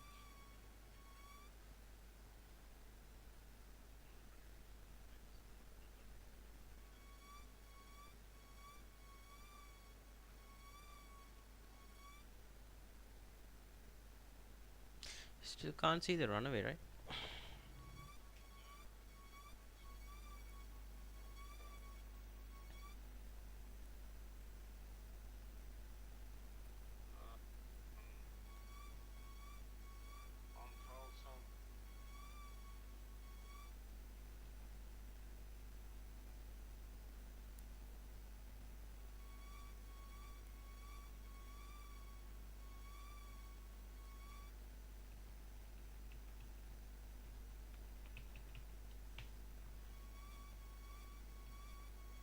Come on now. Okay, I see the ground now. Yes, but the runaway is still not. This might be the worst weather I've done in this plane.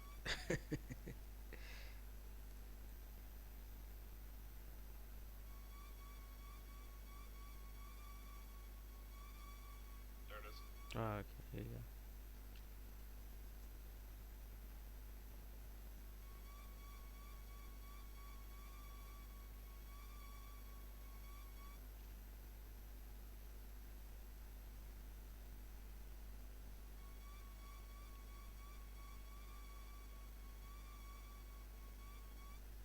And then you stare on the flight director all the way down Mhm. until now. Mhm. That's how you flare it. You see, I pulled a lot.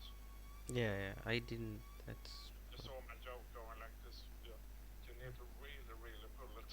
Mhm. And then when you get the reverses out, his plane stopping on a dime. Okay, let's see. Yeah, that landing was quite crazy. No, it was very good. Yeah. I would have liked to take a manual much further out to get the feel of the aircraft. And not so late. If I had the choice, I didn't see it. Yeah.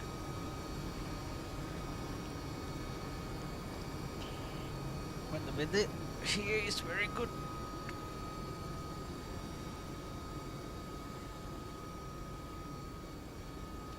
I'm trying to get the replay of my landing. Let's see.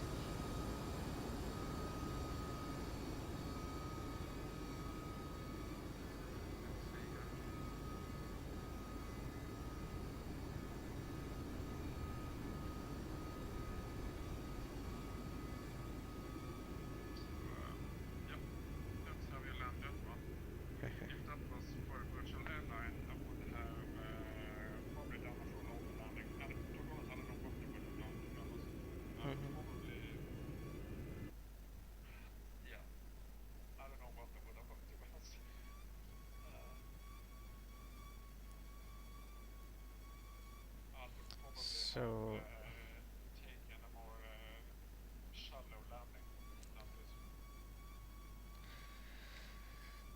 I'm looking at mine.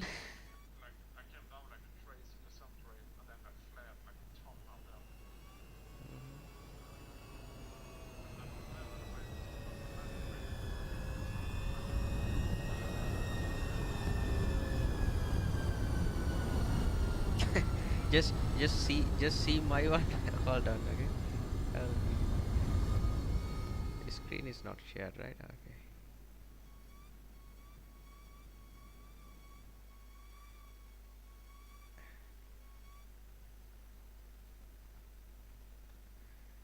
I don't know how that happened here.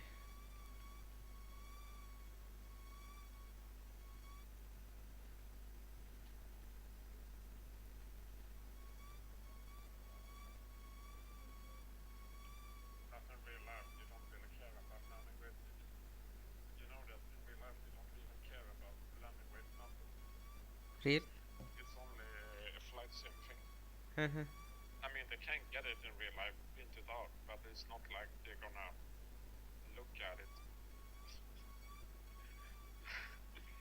Yes, as long as there's no.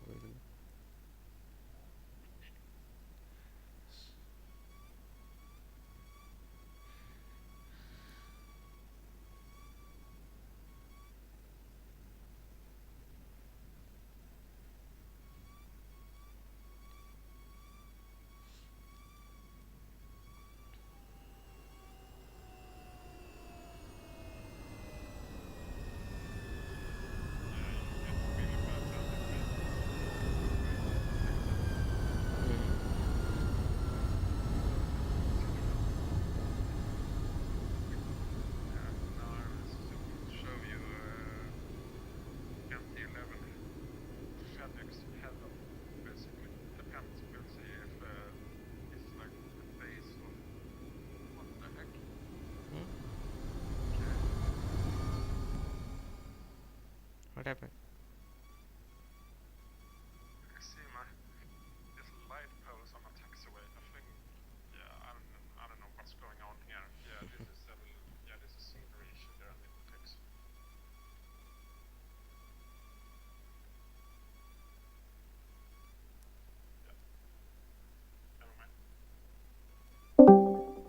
Yeah, I'm taxing all the way up to the FedEx. I'm not FedEx, but anyway. Okay. This is. You can see the replay of my landing. Hold on. Here you go.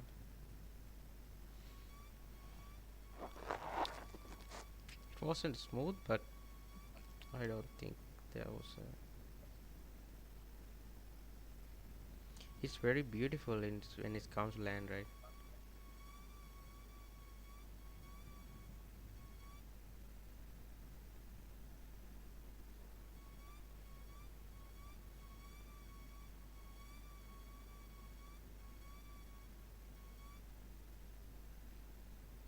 I stopped the middle engine now. No need to have it running.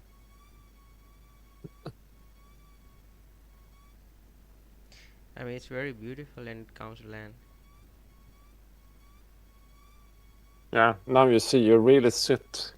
The plane is really tilting up the nose when you're coming in.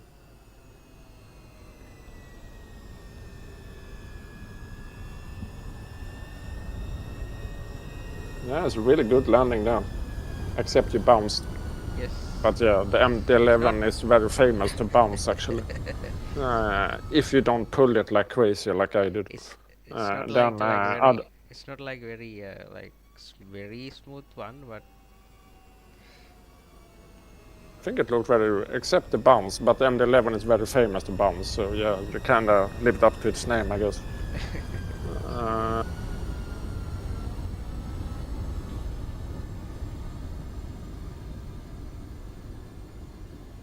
Well, this guy is actually facing the wrong way. Okay. Well. Yeah.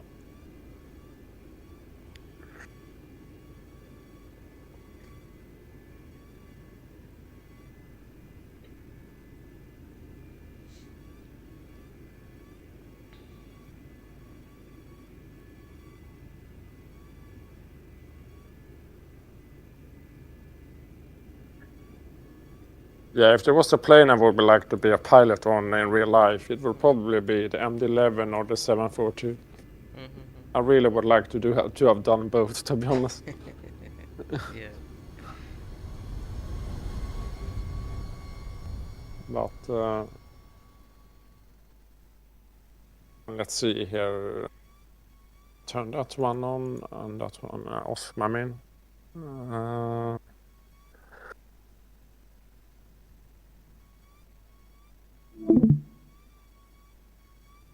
Yeah, and then when you come into park, you will see your overhead showing APU in green, just available. And when you stop the engines, it will should go to on automatically. What, the APU? Really? Yeah. It will just show green in available. And then when you turn off the engines, then it will go say on automatically. Okay, let's see here. Ground. Yeah. There we go. Off that.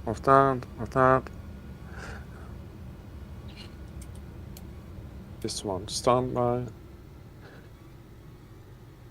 Okay. Okay, engines Yeah. off. Really bad weather in Memphis. Yes, absolutely. Really, really bad. Somehow Clear below 20,000.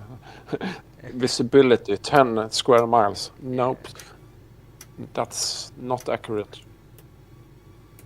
Is everything else on there clear below 20,000? That's bullshit. No, but for me it was clear below 20,000. Yeah, I use Active Sky. I think the default weather radar and X-Plane is actually better than Active Sky. But the problem is why I not use it is because I can't really check in the sim what the meter is. On the Zebra I can on the FMC, but how do you check it except if you go up here and pause the sim? Yeah, you had to pause it. Yeah, and then read. Why not make like a way to find out on the EFB what the weather is at the destination? Why haven't they added it? That's really annoying. Yeah, true. That's why I use Active Sky, because it's so much easier.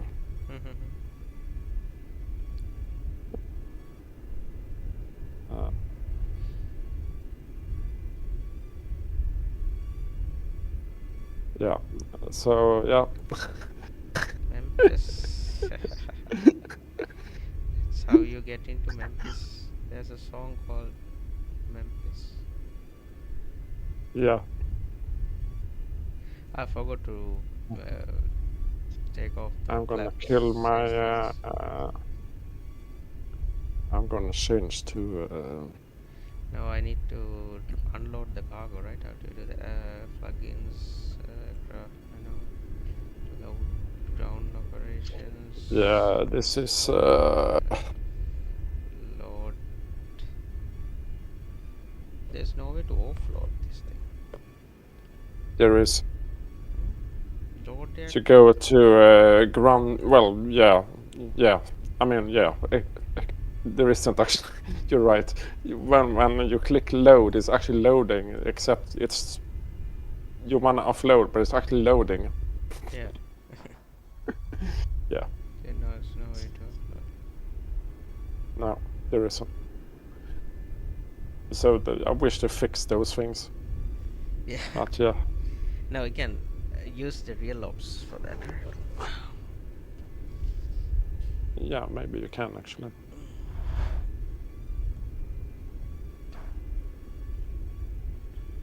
Yeah, so basically, there's not so many planes here now.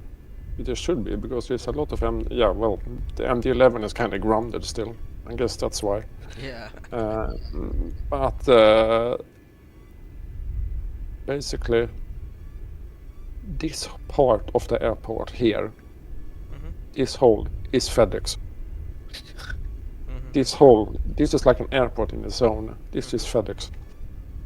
Oh my goodness. It's like So, yeah. totally So up. only every parking here is FedEx. I have come in here and actually not found a single parking once because it's so busy. And also all the way over here, FedEx. Everywhere is FedEx. Whole base is FedEx. And then when you want to fly UPS, then you're going to fly to Louisville. That's the same thing, but UPS. The plane airport looks completely different, but it's UPS everywhere. Let's see if I can actually get some more planes here. Yeah. Yeah, you see they fly. Oh, there's actually a UPS here also. Yes, Okay, UPS. that's interesting. Because that's like, yeah, okay, that's very interesting.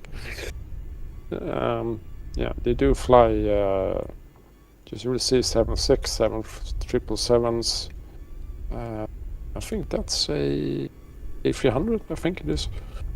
That's also no. This is a look like a 321 or something.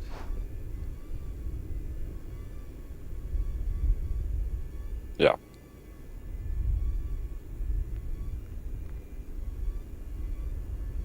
Yeah.